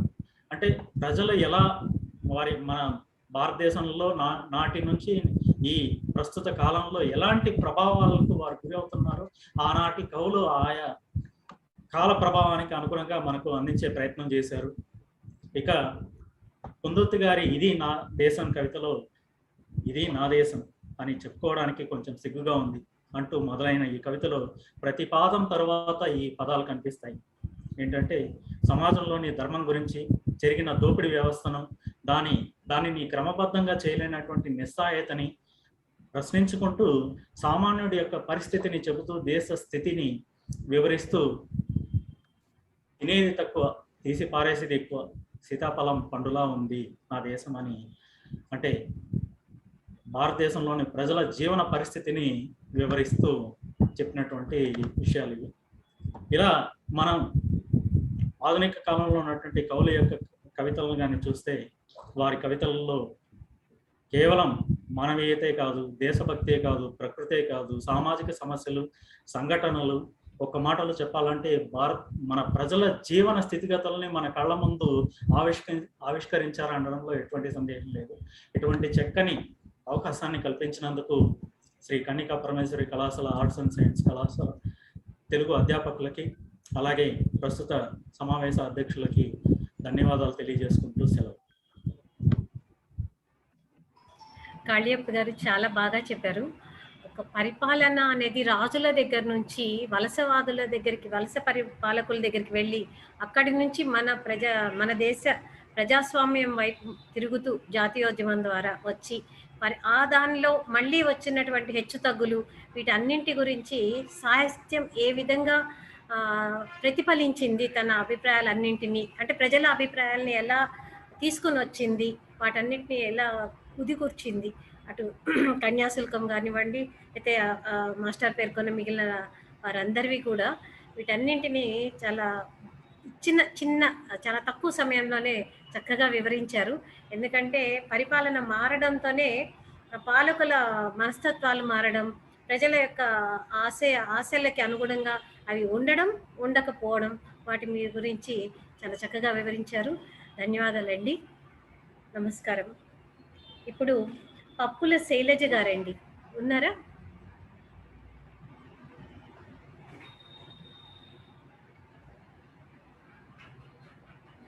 పప్పుల శైలజ లేరు మేడం.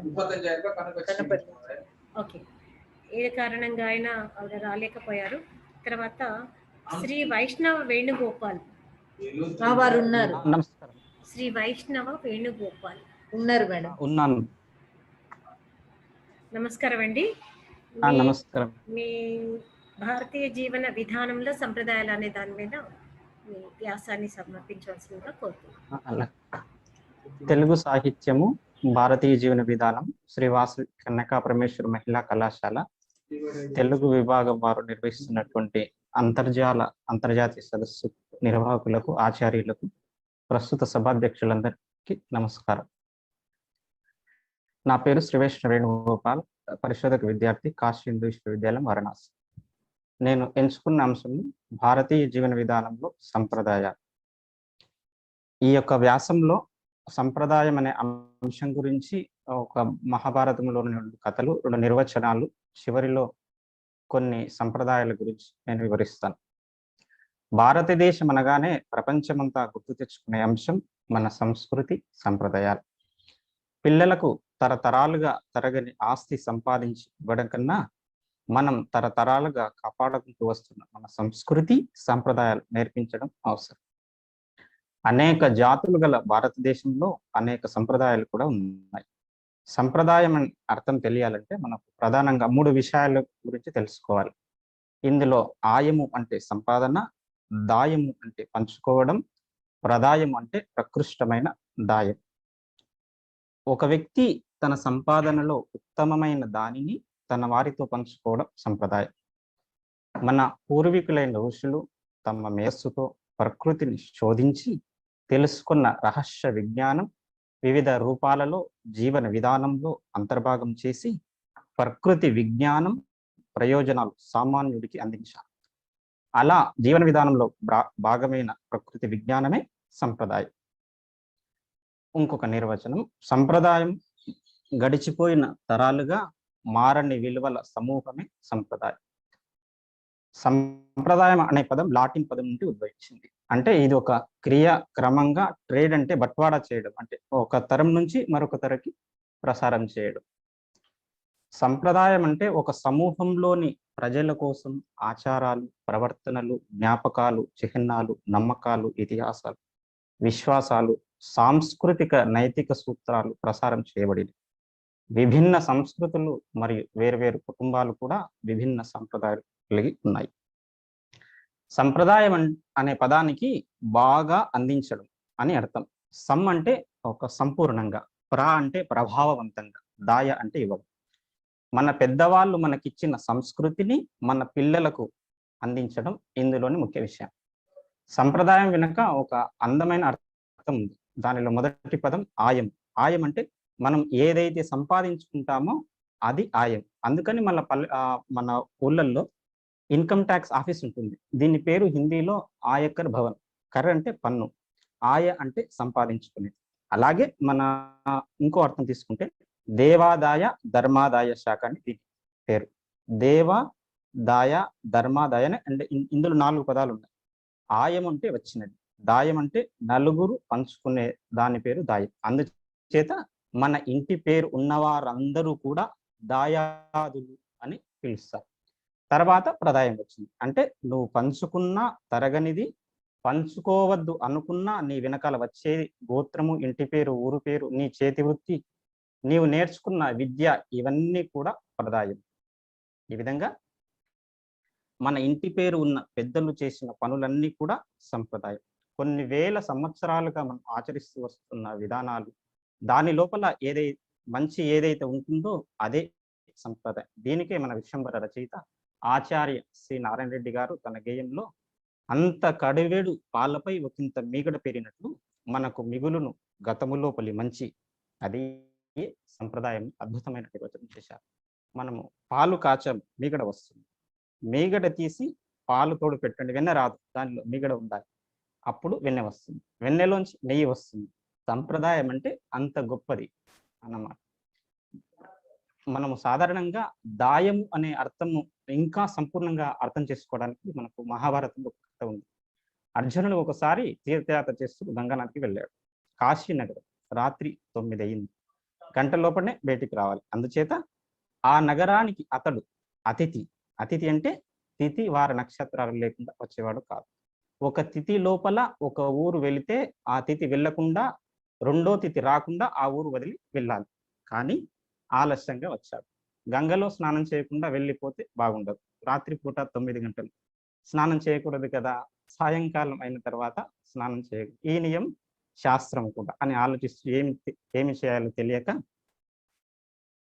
స్నానం చేయడం ఇష్టం లేక అక్కడే ఉన్నాడు. కొంతసేపు అయిన తర్వాత గట్టు మీద నిలబడి తాతమ్మ గారు బాగున్నారా అని గంగాదేవిని పట్టుకొని ప్రార్థించాడు. అందుకు గంగాదేవి కోపం వచ్చింది. గంగాదేవి వయసులో పెద్దది కాబట్టి అతని వయసు 33, అంటే అర్జునుడి వయసు 33 ఏళ్ళు. తాతమ్మ అంటే గంగాదేవి కోపం వచ్చింది. అందుకు ఒకసారి కెరటాలతో గర్జించింది. అప్పుడు అర్జునుడు నవ్వేసి అవ్వా అమ్మా అవ్వా అని పిలిచి, మీ అబ్బాయి భీష్ముడు గారు మాకు తాతగారు అవుతాడు అమ్మా, మరి నువ్వు తాతమ్మవే కదా అన్నాడట. గంగాదేవి పరవశించిపోయి ఓ మునిమనవడా లోపలికి రా అన్నదట. అంటే అర్జునుడు రాత్రిపూట స్నానం చేయకూడదు కనుక, అంటే ఇక్కడ మనకు బంధుత్వం ఉంది కనుక గంగాదేవి పైకి వచ్చి స్నానం చేయించి కానుకలిచ్చి పంపించిందంట. అంటే దాయము అంటే ఇంత విస్తృత అర్థం చేసుకుంటే మనకు మనం చెప్పదలుచుకున్న అంశం పట్ల మనకు స్పష్టత ఏర్పడుతుంది. ఇంకా ప్రదాయం అనే అంశాన్ని కూడా ఒక కథ ద్వారా వివరిస్తాను. మహాభారతంలో దీనికి సంబంధించిన ఒక కథ ఉంది. రాజసూయంలో దక్షిణాపథానికి సహదేవునితో అంగరక్షణక ఘటోద్గజుడు వెళ్ళాడు. కన్యాకుమారి రాగానే ఘటోద్గజుడు బాబాయ్ గారు నాకు తెలిసిన పని ఉంది, తెలిసిన ఒక ఆయన ఉన్నారని పలకరించి వస్తారని అన్నాడు. అతనెవరో రాక్షసుడై ఉంటాడులే అనుకున్నాడు. అయినా 5 రోజుల దాకా తిరిగి రాలేదు. వచ్చినవాడు పెద్ద పెద్ద ట్రంకు పెట్టెలను మోసుకొచ్చాడు. ఎక్కడికి వెళ్ళావని అడిగాడు. మా పెద్దనాన్న గారి స్నేహితుడు ఉన్నాడండి అని చెప్పాడు. మీ పెద్దనాన్న అంటే ధర్మరాజా అని అడిగాడు. అప్పుడు లేదండి, మా పెద్దనాన్న గారు హనుమంతుల వారు ఉండేవారు, ఆయన స్నేహితుల వారు అని చెప్పాడు. అలాగే వాయుదేవుని కొడుకు హనుమంతుడు, వాయుదేవుని కొడుకు భీముడు, వీరిద్దరు అన్నదమ్ములే కదా, మరి వాళ్ళ స్నేహితులు ఎవరయ్యా అన్నాడు. అప్పుడు లంకానగరంలో విభీషణుడు ఉన్నాడండి అన్నాడు. ఆయన పెద్దనాన్న గారి స్నేహితుడని విన్నాను, పలకరిద్దామని వెళ్తారు. ఆయన చూసి పోలికలు గుర్తుపట్టి మా పెద్దనాన్న గారు పేరు చెప్పకుండా గోత్రం మాత్రమే చెప్పారు. అందుకోసం ఆయన సంతోషపడి కానుకలు ఇచ్చాడని చెప్పాడు. ప్రదాయము అంటే ఈ విధంగా ఉంటుంది. అలాగే మన ప్రాచీనులు పుట్టుకతో ప్రతి మనిషికి 3 విధములైన రుణాలతో పుడతారని ఒక సిద్ధాంతం చేశారు. అవి దేవ రుణం అంటే మత విశ్వాసాల పట్ల ఆధార కలిగి ఉండడం, పితృ రుణం తల్లిదండ్రులను పెద్దల్ని గౌరవించడం, ఋషి రుణం మన సంస్కృతిని రక్షించడం. పై 3 రుణాలు సంప్రదాయం కొనసాగడానికి చెప్పబడినవి. ముఖ్యంగా ఋషి రుణం మన పెద్దలు గురువులు అందించిన జీవన విధానాన్ని విలువలని రాబోయే తరాలకు అందించేది. మనం ఆచరిస్తూ మన తరంచే ఆచరింప చేయడం సంప్రదాయం అన్న మాట వినగానే కొందరికి ఆదరభావం కలగొచ్చు, మరి కొందరికి ఈ సాంప్రదాయం ఏంటి అని చాదస్తమైన మాటలా కూడా అనిపించవచ్చు. ప్రపంచమంతటా అన్ని సమాజాలలో తమ తమ సంప్రదాయాన్ని నిలుపుకోవాలనే తపన ఎల్లప్పుడూ ఉంటుంది. అలా నిలుపుకోవడం కూడా ఈ ఆధునిక సమాజంలో ఒక సవాలు కూడా ఉంది. ప్రపంచీకరణ నేపథ్యంలో ఈ సంప్రదాయాన్ని నిలుపుకునే అవసరాన్ని పరిశీలించాల్సిన అవసరం కూడా ఉంది. మన భారతదేశ సంప్రదాయ ప్రాచీన వైభవాన్ని శ్రీ జంధ్యాల పాపయ్య శాస్త్రి గారు ఒక పద్యంలో చెప్పారు. అచ్చపు చీకటిండ్ల బొరలాడుచునుండ ప్రపంచమిల్ల నీ పచ్చని తల్లి గుమ్మమ్ములపై వెలిగిన మణిదీపికలు కనన్ వచ్చిన కండంబుల వారికి కోరిన తీరునట్లుగా బిచ్చము పెట్టే భారత సవిత్ర ప్రేంపున 2 చేతులు అని మన ప్రాచీన భారతదేశ వైభవాన్ని, మన సంప్రదాయ విశిష్టతను మనకు జంధ్యాల పాపయ్య శాస్త్రి ఈ పద్యంలో వివరించారు. ఈ పద్యం అర్థం చేసుకోవాలంటే మనం అనుకుంటాం అహంకారం ఏమో మన సంప్రదాయాన్ని ఇంత గొప్పగా చెప్పే అలవాటు మనకని. దీన్ని అర్థం చేసుకుంటే చాలా అంశాలు తెలుస్తాయి. ప్రపంచమంతా కూడా చీకటిలో మునిగిపోయి ఉండగా, తిండి తినడం ఎలాగో తెలియని స్థితిలో ఉండగా, శరీరాన్ని దాచుకోవడం రక్షించుకోవడానికి వస్త్రం ఉపయోగిస్తుందని తెలియని జాతులు ఉన్న రోజుల్లో కూడా మన భారతదేశం ప్రపంచానికి అంతటికీ కూడా తమ విద్య ద్వారా, సాంప్రదాయ ద్వారా, వస్త్రాధారణల కట్టుబాట్ల ద్వారా అన్నీ కూడా ప్రపంచ దేశాలకు ఆదర్శప్రాయం నిలిచిందని చెప్పడంలోనే దీని ప్రధాన ఉద్దేశం. తర్వాత ఈ ఈ ఈ యొక్క మనం సృష్టి కూడా చీకటి నుండే ప్రారంభమైంది. వేదం కూడా ఇదే స్పష్టం చేస్తుంది. చీకట్లో పడ్డవారిని ఏం చేయాలో తెలియక బ్రహ్మదేవుడు తాను బయటికి తీసుకురావచ్చు కానీ వెళ్ళలేదు. కుడి చేతి పైకి ఎత్తి ఒక జ్యోతిలా చూపించాడు. అంటే ఈ కండంబుల వచ్చిన భారత జాతి కంటే గ్రీకు, రోమన్, ఈజిప్టు లాంటి ప్రాంతాల నుండి ఎందరో వచ్చారు. అంటే భారతదేశంలో జరుగుతున్నది చూడడానికి వివిధ ఖండముల నుంచి కూడా అందరూ వచ్చారన్నమాట. ఆ ఖండముల వారికి కోరిన తీరునట్లుగా బిచ్చము పెట్టే భారత సవిత్రి ప్రియంబున రెండు చేతులని మహానుభావుడు అంటే జంధ్యాల పాపయ్య శాస్త్రి గారు ఈ యొక్క సంస్కృతి గురించి తెలియజేస్తున్నారు. అలా చూడడానికి వచ్చిన వారు ఒక్కొక్కరు ఒక్కొక్కటి నేర్చుకుని వెళ్ళిపోయారు. కొందరు సంస్కృతం గురించి, కొందరు ఆచార వ్యవహారాల గురించి, కొందరు విద్య గురించి, కొందరు రకరకాల శాస్త్రాల గురించి నేర్చుకున్నారు. ఇలా తరతరాలుగా ఆచరిస్తూ వచ్చి స్థిరపడిపోయిన విధానమే మన ప్రాచీన భారతీయ సాంప్రదాయం అయిపోయింది. ఉదాహరణకు మనం తరతరాలుగా వస్తున్న కొన్ని సంప్రదాయాలను నేను చెప్తాను. నమస్కారం. మనం ఎవరైనా కలిసినప్పుడు వారికి గౌరవ సూచకంగా రెండు చేతులు జోడించి నమస్కారం చెప్పడం మన భారతదేశ సంప్రదాయం. ఇది గొప్ప భారతీయ సంస్కృతి. లోకంలో ఎక్కడ లేదు. కరోడ ముక్కుతో లోకమంతా ఇప్పుడు దీనిని ఆచరిస్తుంది. రెండు అరచేతులు కలిపేటప్పుడు అన్ని వేళ్ళు ఎదురుగా కలిసిపోతాయే.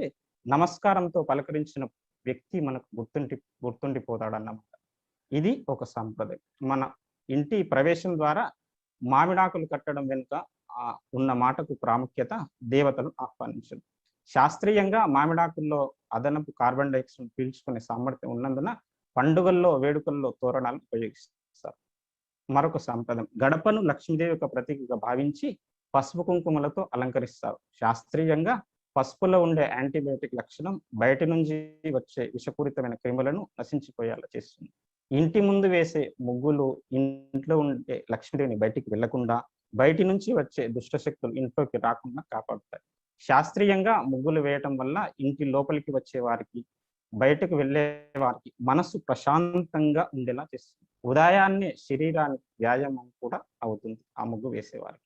భారతీయ సంప్రదాయంలో కుంకుమకి చాలా ప్రాముఖ్యత ఉంది. సనాతన ధర్మాన్ని, వేదాన్ని, దైవాన్ని నమ్మేవారు తప్పకుండా కుంకుమ ధరించాలని చెప్తారు. శాస్త్రీయంగా నాడీ వ్యవస్థ కేంద్ర బిందువు అంటే ఆజ్ఞాచక్రం రెండు కనుబొమ్మల మధ్య ఉంటుంది. అక్కడ కుంకుమ ధరించడం వల్ల ప్రచోదనం జరిగి నాడీ వ్యవస్థ చురుగ్గా పనిచేస్తుంది. ప్రతి ఉదయం స్నానం చేశాక మహిళలు తలలో పూలు ధరించడం సంప్రదాయం. అది వారి ఇంటికి ఆనందాన్ని ఇస్తుందని నమ్మకం. పూలు ప్రేమ, అదృష్టం, ఆనందానికి చిహ్నం. వీటిని ధరించడం వల్ల పరిమళాలు వెదజల్లి పరిసరాలు ప్రశాంతంగా ఉంచుతాయి.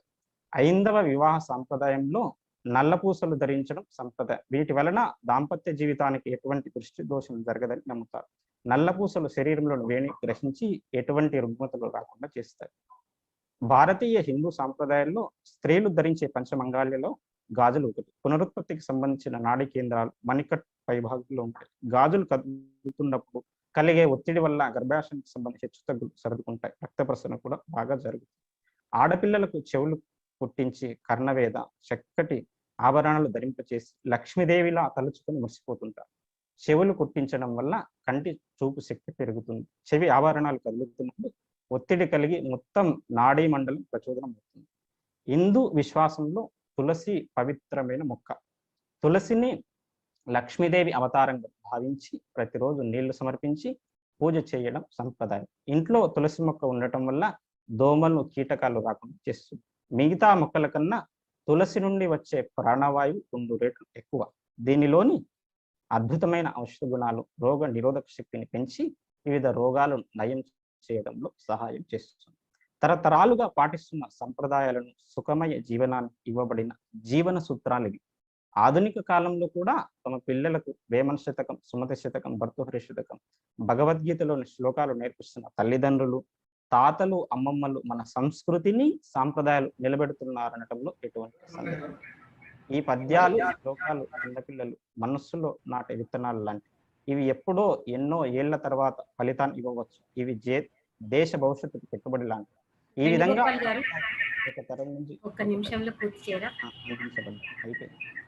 భారతదేశ సంస్కృతి భారతదేశంలో వేరువేరుగా ఉన్న అన్ని మతాలు, వర్ణాలు, కులాలు, వర్గాల సమిష్టి కలయిక. భారతదేశంలోని భిన్న సంస్కృతుల ఏకత్వం, భారతదేశంలోని వివిధ భాషలు, మతాలు, సంగీతం, నృత్యం, ఆహారం, నిర్మాణ కళ, ఆచార వ్యవహారాలు దేశంలో ఒక్కో ప్రాంతానికి ఎంతో విభిన్నంగా ఉంటాయి.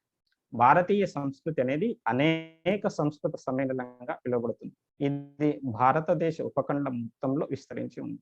అనేక వేల సంవత్సరాల చరిత్రను ప్రభావితం చేసింది మన భారతీయ సంప్రదాయం.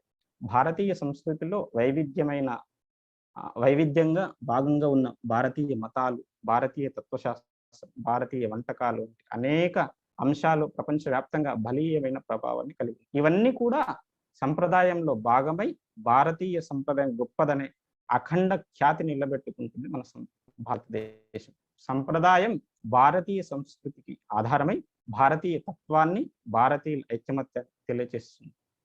ఈ అవకాశాన్ని కల్పించినటువంటి కళాశాల యాజమాన్యానికి, సదస్సు నిర్వాహకులందరికీ కూడా ధన్యవాదాలు.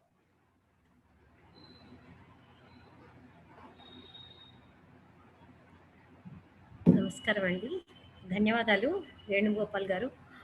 చక్కటి పత్రాన్ని అందించారు. ముఖ్యంగా సంప్రదాయాల మీద అనగానే చాలా విషయాలు వస్తాయి. ఒక కులము, ఏదో ఒక ప్రాంతము, ఒక భాషీయులో కాకుండా అందరూ ఆచరించేటువంటివి. అవి ఎలా ఉంటాయంటే, మన ఋషితుల్యులైనటువంటి వారు ఒక అంశాలని మనకి కొన్ని ఘటనల ద్వారా నిక్షిప్తం చేస్తే వాటిని సాధారణ ప్రజలందరూ కూడా పాటిస్తూ ఉంటారు. అవి మనకి ఆచారాలుగా నిలిచిపోతుంటాయి. అటువంటివి మన మనిషి జీవితంలో వచ్చేటువంటి అన్ని కర్మలన్నింటినీ కూడా, అంటే పుట్టినప్పుడు చేసేవి, తర్వాత పెరిగినప్పుడు చేసేవి, ఇలాంటివన్నీ ఉంటాయి. పెండ్లప్పుడు, తర్వాత నిత్యం చేసేటువంటి కృత్యాలు, వీటన్నిటిని చక్కగా చెప్పారు. ధన్యవాదాలు. చాలా పెద్ద అంశము నిజంగా. జీవన విధానం అంటేనే చాలా పెద్దది. అందులో మీరు తీసుకున్నది కూడా చాలా పెద్ద అంశం కనుక మీరు చక్కగా నిర్వహించారు. ధన్యవాదాలు. తర్వాత ఉదయశ్రీ. నమస్కారం సభకు. నా వాయిస్ వినిపిస్తుందా? వినిపిస్తుందమ్మా. నమస్కారం, నా పేరు చదలవాడ ఉదయశ్రీ. నాట్యశాస్త్ర వికాసానికి తెలుగు సాహిత్యం తోడ్పడిన విధానం అనే అంశం మీద 2006లో సిద్ధాంత వ్యాసాన్ని మెడ్రాస్ యూనివర్సిటీకి సమర్పించాను. తర్వాత 2 ఏళ్ళు మలేషియా తెలుగు సంఘంలో ప్రధాన ఉపాధ్యాయునిగాను, నాట్యాచార్యురాలుగాను పనిచేశాను. ఈరోజు నా అంశం పల్నాటి వీర చరిత్ర, భారతీయ జీవన విధానం. కాల వ్యవధి చాలా తక్కువ ఉన్నందువల్ల ఎవరిని ఇబ్బంది పెట్టకుండా అక్కడక్కడ కొన్ని విషయాలు మాత్రం నేను చెప్పదలుచుకున్నాను. యాక్చువల్గా ఈ పల్నాటి వీర చరిత్ర కథ మీద ఎవరు రాశారనే దాని మీద శ్రీనాథుడని, కొండయ్య, మల్లయ్య అనేవారు రాశారని చాలా చెప్పబడ్డాయి. కానీ దీన్నంతా ఒక సమగ్రంగా దరికి తీసుకొచ్చి ఒక పల్నాటి వీరగాథను అందించిన వారు అక్కిరాజు ఉమాకాంతం గారు, తర్వాత పింగళ్ లక్ష్మీకాంతం గారు. కానీ ఈరోజు ఈ వ్యాసానికి ఆధారభూతమైంది ఈ రెంటాల గోపాలకృష్ణ గారి వచనమైన ఒక చిన్న పుస్తకము. దాని ఆధారంగానే ఈరోజు నేను ఈ భారతీయ జీవన విధానాన్ని విశ్లేషించడం జరిగింది. ఇక్కడ ఈ వీరుల చరిత్ర ముఖ్యంగా అన్నదమ్ముల మధ్య జరిగిన పోరు, అంటే అనాది కాలం నుంచి మనకి దాయాదుల మధ్య పోరాటాలు జరుగుతూనే ఉన్నాయి. ఈ రోజు వరకు అవి తీరట్లేదు. అటువంటి జీవన విధానానికి సంబంధించిన ఈ పోరే ఇంకొక మహాభారతంలాగా దీన్ని ఎపిక్ గా చేసి మన తెలుగు ఇళ్లలో, తెలుగు లోగిళ్లలో, తెలుగు ఊర్లలో ఈ రోజుకి అక్కడ పద్యాలుగా, కథలుగా, వ్యాసాలుగా, కావ్యాలుగా, ఆ తర్వాత చలనచిత్రాలుగా కూడా ఈ పల్నాటి వీర చరిత్ర వచ్చిందండల్లో సందేహం లేదు. వీటన్నిటి ప్రకారం పల్నాటి వీర చరిత్ర కాలంలోని ప్రజల సంస్కృతి, సంప్రదాయాలు, కులమత విభేదాలు, దైవ విభేదాలు, అలంకరణ, పూజలు, పునస్కారాలు, కళలు వంటి ద్వారా ప్రజల జీవన విధానం మనకైతే తెలుస్తూ ఉంది. అచ్చ తెలుగు లోగిళ్లలో నిత్యం పొగడబడే ఈ వీర చరిత్ర తెలుగువారి ఆ కాలపు జీవన విధానాన్ని కళ్ళకద్దినట్టు చెప్పిందన్నమాట. ఎక్కడో ఉత్తర భారతదేశంలో ఉండే అనుంగరాజ్ అనే రాజు వారి ముత్తాతల బ్రహ్మహత్య పాపాన్ని కడిగేయటానికి మన కృష్ణానది దాటి మోటుపల్లిలో సముద్ర స్నానం చేయంగానే వారికి పవిత్రత చేకూరిందని, దీని ద్వారా బ్రహ్మహత్య పాతకం తొలగిపోయిందని చెప్పబడింది. ఆ కాలంలో బ్రాహ్మణులకు ఇచ్చే విలువ, మర్యాద ఏ విధంగా పూజించేవారని ఈ విధానంలో తెలుస్తోంది. అలాగే తమతో పాటు ప్రయాణం చేసేటప్పుడు చెన్నకేశవ స్వామి పీఠాన్ని సైతం కదిలించి తీసుకెళ్లడం అనే విషయంలో కులదేవత పూజ తప్పకుండా చేయడం అనే విధానాన్ని మన భారతీయులు పాటించారని తెలుస్తూ ఉంది. శ్రీనాథుడు వర్ణించిన జొన్నంబలి, జొన్నకలి, జొన్నపిండి తప్ప సన్నన్నం సున్నసుమి అన్నట్టు ముత్యాల వంటి జొన్న కంకుల వల్ల అనుంగరాజు మంత్రి తెప్పలనాయకునికి అప్పుడు అచ్చటి ప్రాంతాన్ని పాలించే పేరయ్య రాజుకు, అంటే పల్నాడు ప్రాంతాన్ని పాలించే పేరయ్య రాజుకు పెద్ద యుద్ధం జరిగింది. అందులో పేరయ్య రాజు ఓడిపోయాడు. అతని కొడుకు శరణు వేడారు. ఇది తెలుసుకుని చందవోలు రాజు పౌరుషంతో అనుంగురాజుపై యుద్ధం ప్రకటించాడు. ఈసారి పెద్దన్న తమ్ముడు పేర్నీడు యుద్ధం చేసి చందవోలు రాజును బంధించి అనుగురాజుకు అప్పగించగా సంధి చేసుకుని వారి అమ్మాయిని తన కుమార్తె మైలమాదేవిని ఇచ్చి పెళ్లి చేశారు. ఈ విధంగా ఒక రాజు గెలిచిన రాజుకి వారి కూతుర్లని ఇవ్వటం అనే ఆచారం ఉండేది, రాజకుమార్తెలను ఇచ్చే ఆచారం ఉండేది అనేది మనకి దీని ద్వారా తెలుస్తుంది అన్నమాట. ఆ విధంగానే ఆ రోజు సాధారణ ప్రజల నుంచి రాజుల నుంచి మన తెలుగు నాట పౌరుషంగా ఉండేవారనే విషయాన్ని, అంటే నాది అన్న దాని మీద ఎవరైనా హక్కు చూపిస్తే వదలలేని ఒక విధానాన్ని కూడా, భారతీయ జీవన విధానాన్ని కూడా ఇక్కడ చెప్పారని మనం తెలుసుకోవచ్చు. యుద్ధానికి ఏ విధంగా బయలుదేరి వెళ్ళేవారో ఆ రోజుల్లో ఆ విధానం కూడా మనకి తెప్పల నాయకుడు యుద్ధానికి బయలుదేరిన రీతిని వర్ణించారు. ఎట్లా అంటే రణభేరులు మ్రోగా ఆయుధాలు గజ్జెలు మువ్వలు ధరించి రుంజలు రుద్రవీణలు మ్రోగించుకుంటూ యుద్ధాలకు వీరులు వెళ్ళేవారని చెప్పబడింది. ఆ రోజుల్లో జాతకాలను బాగా నమ్మేవాళ్ళని తెలుస్తోంది. తెప్పల నాయకుడు మన్నించినప్పుడు అనుగురాజు లెక్కలు కట్టి చూపమని బ్రాహ్మణులను అడిగారట. వారు శీలమ బ్రహ్మణ విష్ణుమూర్తి అవతారమని, అతని చేతుల్లో ఎవరైనా హతమైపోతారని చెప్పారు. ఆ విధంగానే బ్రహ్మణ అందరినీ ఓడిస్తాడు. యుద్ధవీడి ఆహార్యాన్ని కవి వర్ణిస్తాడు ఇక్కడ. పట్టు ఇజారు తొడిగి కాస మీద వీరకాస బిగించి చుక్కల తలపాగా పచ్చ పువ్వుల బంతి పసిడి బాసికం కాలికి బిరుదు అందెలు మొలలో కత్తి ధరించి వీరోచిత వేషంతో బ్రహ్మనాయుడు బయలుదేరాడని చెప్పబడింది అనమాట. అంటే ఆ రోజు ఒక్కొక్క పనికి వెళ్లే ముందర ఆ ఆహార్యాన్ని, వారి యొక్క నగల్ని కూడా వాళ్ళు దానికి తగ్గట్టు వేసుకునేవారు అనేది ఈ విధానాల్లో మనకి తెలుస్తోంది. అంతేకాకుండా ఆ రోజుల్లో భర్త పోయిన స్త్రీ అయిన నాగమ్మ ఆతిథ్యం అనుగురాజు స్వీకరించాడని చెప్పబడింది. ఈ రోజుల్లో ఇది పెద్ద విషయం కాకపోయినప్పటికీ ఆ రోజుల్లో వితంతువులు బయటకు రాకూడదనే ఆచారం ఉండేది. అంతేకాక ఆమెకు మంత్రి పదవి ఇస్తాననే ప్రమాణం కూడా రాజు చేస్తాడు. కొన్ని రోజులకు రాజు మన్నించాక నాగమ్మ అతని కొడుకైన నలగామ రాజుకు మంత్రిగా స్థిరపడి బ్రహ్మనాయుడి మీద కోపంతో లేనిపోనివి చెప్పి నలగామునికి అతనికి దాయాదులకి మధ్య పొరపచ్చాలు లేపుతుంది. స్త్రీ బుద్ధి ప్రళయాంతగా అనేది ఈ విషయం ద్వారా మనకి తెలుస్తుంది. ఈ విధంగా నాగమ్మకు నాయకురాలికి ఉండవలసిన ధైర్య సాహసాలు, పరాక్రమం, యుక్తి, చాతుర్యం, కుటిల రాజనీతి, రాజతంత్రం, ఎత్తుగడలు వేయడం వంటి కుయుక్తులు పనడం వంటి లక్షణాలన్నీ ఉన్నాయి. దీని ప్రకారం ఆనాటి స్త్రీలు అన్నింటా దిట్టలని, పురుషులకు సమానంగా అన్ని వృత్తుల్లో చూడబడేవారని తెలుస్తోంది. పంతాలు పట్టింపులకు పోయి రాజ్యాలే కూర్చున్న ఎందరో స్త్రీల లక్షణం నాగమ్మలో కనిపిస్తూ ఉంటుంది మనకి. అంటే మంచి స్త్రీలతో పాటు ఇటువంటి స్త్రీలు కూడా ఉన్నారనేది మనకి ఆనాటి జీవన విధానంలో తెలుస్తుంది. అంటే జనంలో ఏ విధంగా అన్ని రకాల జనాలు కలిసి ఉన్నదే ఒక జీవన విధానం అవుతుందో ఆ విధంగా ఈ వీర చరిత్రలో మనకి చెప్పబడింది అనమాట. బ్రహ్మనాయుడు కులమతాలకు అతీతంగా ఉండేవాడు. ఆ రోజుల్లో కులమతాలకు పెద్దపీట ఉండేది, కానీ బ్రహ్మణ అందరినీ సమానంగా చూసేవారు. అర్హులైన వారందరికీ తగిన రాజకార్యాల్లో నియమించేవాడు. మాచర్లలో చెన్నకేశవ స్వామికి గుడి కట్టించి కుల మతాలు భేదాలు లేకుండా అందరికీ సంతర్పణ చేసేవాడు. ధర్మబద్ధమైన పాలన, ఈతి బాధలు లేని ప్రజలు, వైష్ణవుడైనప్పటికీ ఇతర మతాల వారందరినీ సమానంగా ఆదరించాడు. అన్ని కులాల వారిని ఏకపంక్తిని కూర్చోబెట్టి చాపకూడు తినిపించిన ఘనత బ్రహ్మనాయుడిదే. ఆ కాలంలోనే అతను ఒక పెద్ద సంస్కర్త అనవచ్చేమో, సంఘ సంస్కర్త అని. ఆ కాలపు జీవన విధానంలో దైవభక్తి మెండు అనేది మనకి తెలుస్తూ ఉందన్నమాట. కళల్లో దేవుడు కనిపించి చెప్పిన దానిని రాజులందరూ తప్పక పాటించేవారు. అంతేకాకుండా ఒక చోట పోతురాజు స్వయంగా బ్రాహ్మణ వేషంలో వచ్చి వీరసోమితో శివుడ నిర్మించిన శివగండ్ల గోట్లను విష్ణుతేజంతో వెలుగొంది బ్రహ్మనాయుడు మాత్రమే వశపరుచుకోగలడని చెప్పిన సంఘటన ప్రకారం దైవానికి ఇచ్చే ప్రాముఖ్యత తెలుస్తుంది. దైవభక్తి యొక్క ముఖ్యత్వము మనకు తెలుస్తుంది అనమాట. అలానే ఏ పని తలపెట్టినా తల్లిదండ్రుల ఆశీర్వాదం తీసుకోవాలనే సత్యాన్ని బ్రహ్మణ యుద్ధానికి వెళ్తూ తల్లి శీలమ వద్ద ఆశీర్వాదం తీసుకోవడం, పెద్దలపై గల గౌరవ మర్యాదలను చూపే విధంగా మన భారతీయ జీవన విధానంలో అది ఇప్పటికీ జరుగుతున్న ఒక ఆచారంగా మనం చూస్తూ ఉన్నాం. పల్నాటి వీరుల చరిత్రల కాలంలో అనేక వైభవాలతో పెళ్లి జరిగేదని చెప్పబడింది. వైభోగవంతమైన ముత్యాల పల్లకీలు, రత్నాలు పొదిగిన పీఠాలు వంటివి ఆనాటి వారి వైభవాన్ని తెలుపుతోందనమాట. అంతేకాక రాగిడి తిరుగుడు పువ్వు, కెంపుల చంద్రవంక, రావిరేఖ, అపరంజి కమ్మలు, బావితల్లు, గండ్ల పేర్లు, నానుడు పట్టే వంటి అనేక రకాలైన నగలు స్త్రీలు ధరించేవారని మనకి తెలుస్తుంది. ఇందులో చాలా మటుకు ఈ రోజు మనకి తెలియదనే చెప్పాలి. ఇంకో చోట బాలచంద్రుడు తల్లి ఆజ్ఞ ప్రకారం భార్య ఊరికి వెళ్తాడు. అక్కడ భర్తను మొదటిసారి చూడబోతున్న మాంసాలను కూడా తగురీతిగా చెలికత్తెలు అలంకరిస్తారనమాట.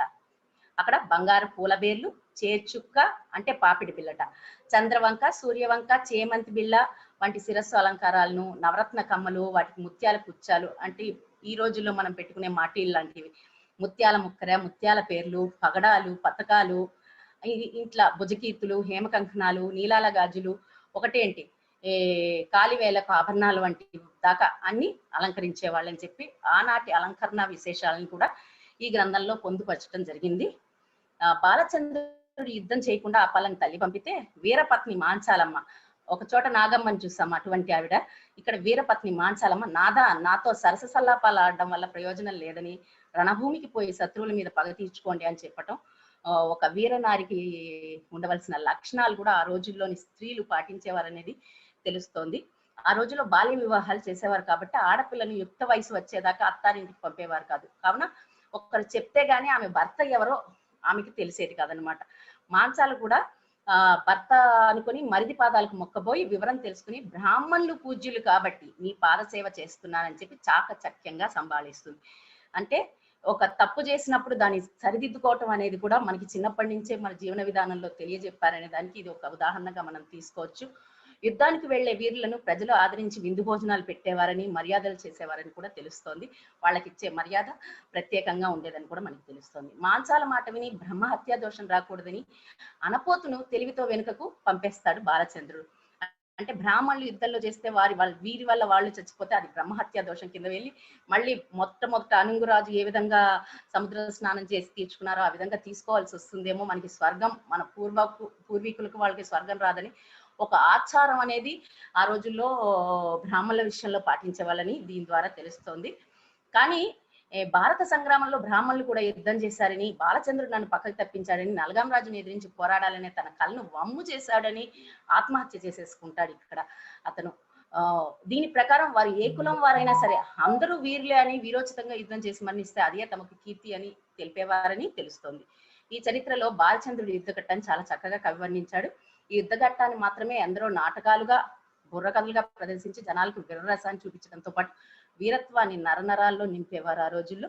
ఏది ఏమైనా స్త్రీ హత్య చేయరాదనే విషయాన్ని అనుసరించి నాగమ్మను బ్రహ్మనాయుడు వదిలేయటం ద్వారా స్త్రీలకు ఇచ్చే మర్యాద ఈనాడు ఉందో లేదో తెలియదు ఇప్పుడు వచ్చిన మన నేటి పరిస్థితుల్లో, కానీ ఆనాడు ఈ విషయాన్ని పాటించేవారనేది మనకి బాగా తెలుస్తుంది.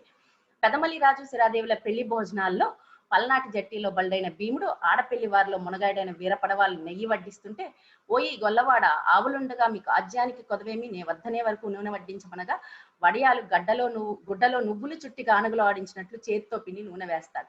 దాంతో భీముడికి కోపం వచ్చి ద్వంద్వ యుద్ధం చేసి వడయాల చేతిలో ఓడిపోతాడు. దాంతో బ్రహ్మణ కళ్యాణపురంలో ఇటువంటి వీరులైన గొల్లబంట్లు ఎందరో ఉన్నారని తెలుసుకుని సిరాదేవితో తండ్రిని అడిగి అప్పనంగా గొల్లబంట్లను తెప్పించుకుంటారు.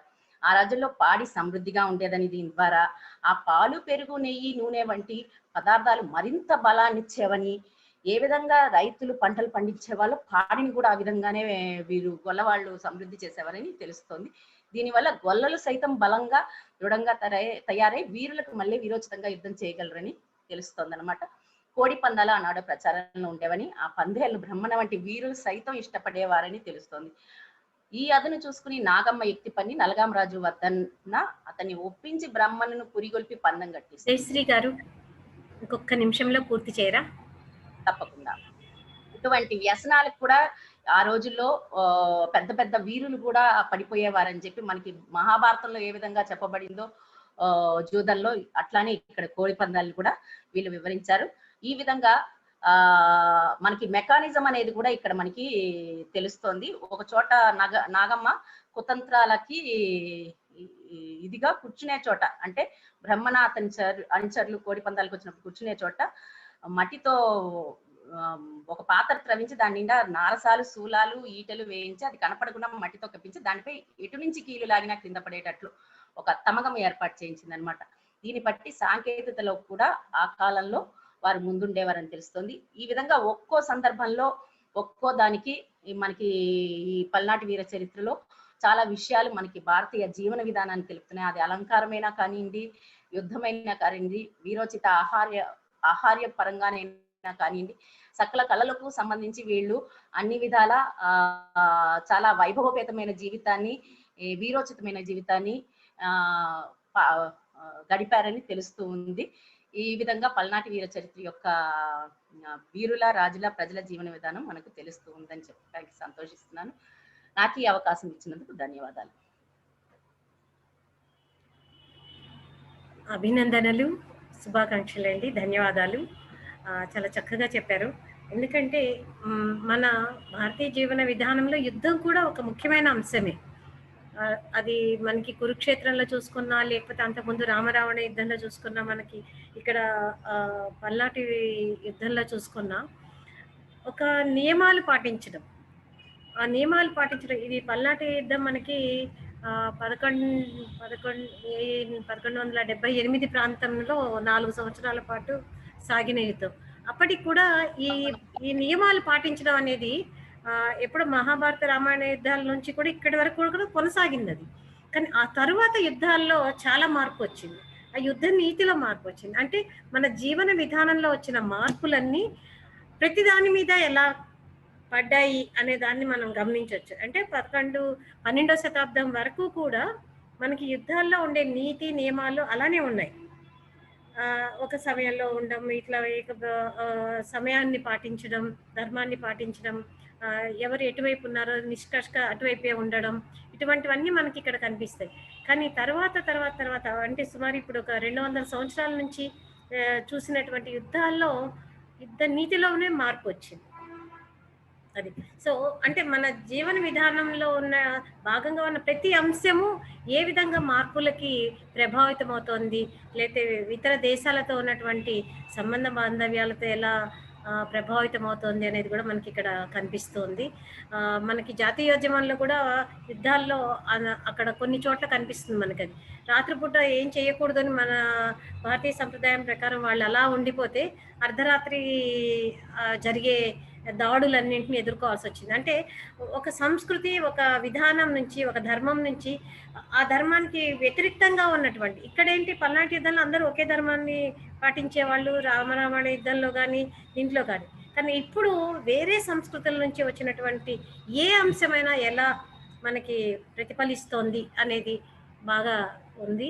చాలా మంచి యుద్ధాన్ని తీసుకోవడం నాకు చాలా నచ్చింది. ఎందుకంటే ఇప్పుడు ఆధునిక సమాజంలో అది కూడా ఒక భాగమే మన జీవనం, వాటి ప్రభావాలు మన ప్రతి వ్యక్తి మీద ఉంటుంది కాబట్టి చాలా సంతోషం అండి. చక్కటి పత్ర సమర్పణ చేశారు, ధన్యవాదాలు కాలేజ్ తరఫున, నా తరఫున. తర్వాత ఆంజనేయులు గారు, చింతకాయల ఆంజనేయులు గారు ఉన్నారా?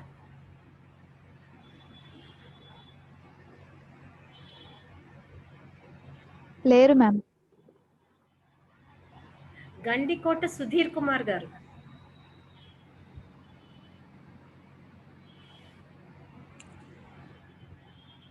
మేడం ఆయన కూడా లేరు మేడం. మైథిల్ గారు. మేడం గారు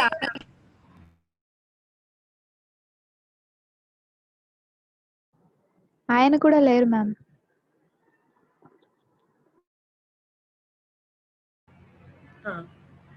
హలో, నేను మాట్లాడేది వినిపిస్తుందా? వినిపిస్తుంది మ్యామ్. అయితే మొదట మిస్ అయిపోయినారు మనకి ఉమానాథ శర్మ గారు. మళ్ళీ ఏమన్నా రాగలిగారా?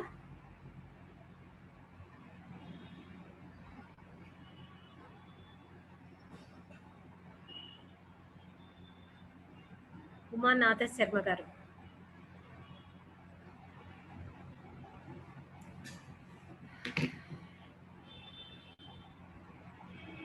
ఓకే, చాలా సంతోషం అండి. మనకి అనుకున్నట్టుగానే ఈరోజు అటు వేదాల నుంచి ఒక 12వ శతాబ్దం వరకు కూడా, అంటే వేదాలు ఉపనిషత్తుల్లో ఎలా సామాజిక జీవితం అంతా ఎలా ఉండింది, పరిపాలనలో ఎలా ఉంది, తర్వాత రాఘవేంద్ర గారి ప్రకృతికి అనుగుణంగా దినచర్యలు ఎట్లా ఆముక్త మాల్యదలో నిక్షిప్తమై ఉన్నాయి, ఇలా ప్రతి అంశాన్ని శ్రీ వేణుగోపాల్ గారు భారతీయ జీవనంలో సంప్రదాయాల గురించి కూడా చక్కగా వివరించారు.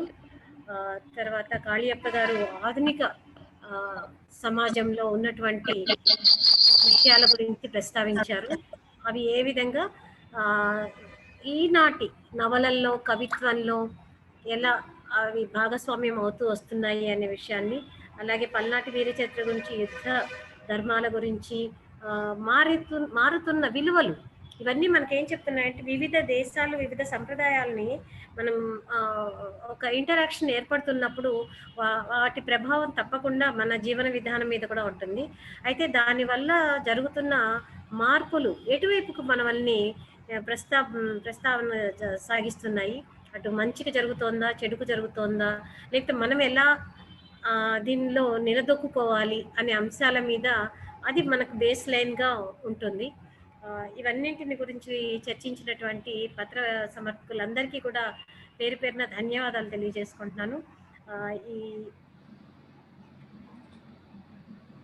ఈ సమావేశాన్ని చక్కగా ఏర్పాటు చేసినటువంటి మన వాసవి కన్యకా పరమేశ్వరి కళాశాల వారికి, ఈ సదస్సును చక్కగా నిర్వహిస్తున్నటువంటి మైథిలి గారికి, దీనంతా ఏర్పాటు చేసినటువంటి యాజమాన్యం వారికి, సంపూర్ణ సహకారాన్ని అందిస్తున్నటువంటి మోహనశ్రీ గారికి, నన్ను ఆహ్వానించినందుకు ప్రతి ఒక్కరికి ధన్యవాదాలు తెలియజేసుకుంటూ మైథిలి గారికి ధన్యవాదాలు మేడం. అమ్మా నమస్తే. చాలా ఓపికగా నా పేరు స్వామి జగన్నాథ స్వామి వహించారు. సభ నిర్వహణ చాలా బాగుందమ్మా సదస్సు. కాకపోతే నా చిన్న సూచన విన్నపం ఏమిటంటే, మనం సదస్సు సమావేశం ప్రారంభించే ముందే కొత్త సమర్థుల గురించి మనం ఒక లెక్క వేసుకుంటే పాపం కొంతమంది 2-3 నిమిషాలు ఎక్కువ ఇవ్వచ్చు. ముందు ఎవరు వస్తారు? మా మేడం గారు శ్యామల మేడం గారు చెప్పారు, బాగా నిర్వహించారు. వీళ్ళ దాటవేతలోనే అమ్మ పాపం ముగించను అని చెప్తున్నాము, లాస్ట్లో వచ్చి 2-3 డ్రాప్ అయిపోతున్నారు. నేనేమంటానంటే అవకాశం ఉంటే ముందుగా పత్ర సమర్థకులు ముందుగా మనం మాట్లాడుకుంటే సెషన్లో ఎంతమంది ఉంటారో నిర్ణయించుకుంటే దాని ప్రకారం 5 కాకుండా 2 నిమిషాలు ఎక్స్ట్రా ఇవ్వచ్చు అని నా సూచన. అవి ఎందుకంటే మీరు పరిగెత్తిస్తున్నాం కదా, ఒకవేళ 10 మంది 7 వచ్చారు అనుకోండి ఉదాహరణకి, ఆ 3 ఇద్దరు కేటాయించి వీళ్ళు తృప్తి పడతారు, మనకి పత్ర సమర్పణ పరిపూర్ణంగా ఉంటుందేమో నా విశ్వాసం. ఇది అవకాశం ఉంటే సూచన మాత్రమే. ధన్యవాదాలు. ధన్యవాదాలు సార్. మేడం గారికి ధన్యవాదాలు. 2వ సమావేశానికి అధ్యక్ష బాధ్యత నిర్వహించి చాలా ఓపికగా అందరి పత్రాలను విని పర్యవేక్షించి చాలా బాగా నిర్వహించారు మేడం. మీకు మరోసారి మా కళాశాల తరపున ధన్యవాదాలు. ఈరోజు మనం నిర్వహిస్తున్నటువంటి శ్రీ కన్యకా పరమేశ్వరి మహిళా కళాశాల నిర్వహిస్తున్నటువంటి తెలుగు సాహిత్యం భారతీయ జీవన విధానం అనే అంశంపై 3 రోజుల అంతర్జాతీయ సదస్సులో ఈరోజు ఉదయం ప్రారంభోత్సవం, మధ్యాహ్నం మొదటి 2వ సమావేశాలు దిగ్విజయంగా పూర్తయ్యాయి. రేపు ఉదయం మళ్ళీ 9:30కు 3వ సమావేశం ప్రారంభం కానుంది. అందరూ రేపు ఉదయం ఈ సమావేశంలో పాల్గొనాలని కోరుతున్నాము. అందరికీ మరోసారి ధన్యవాదాలు. రేపు ఉదయం మళ్ళీ కలుద్దాం. ధన్యవాదాలు. ధన్యవాదాలు. మంచి సూచన.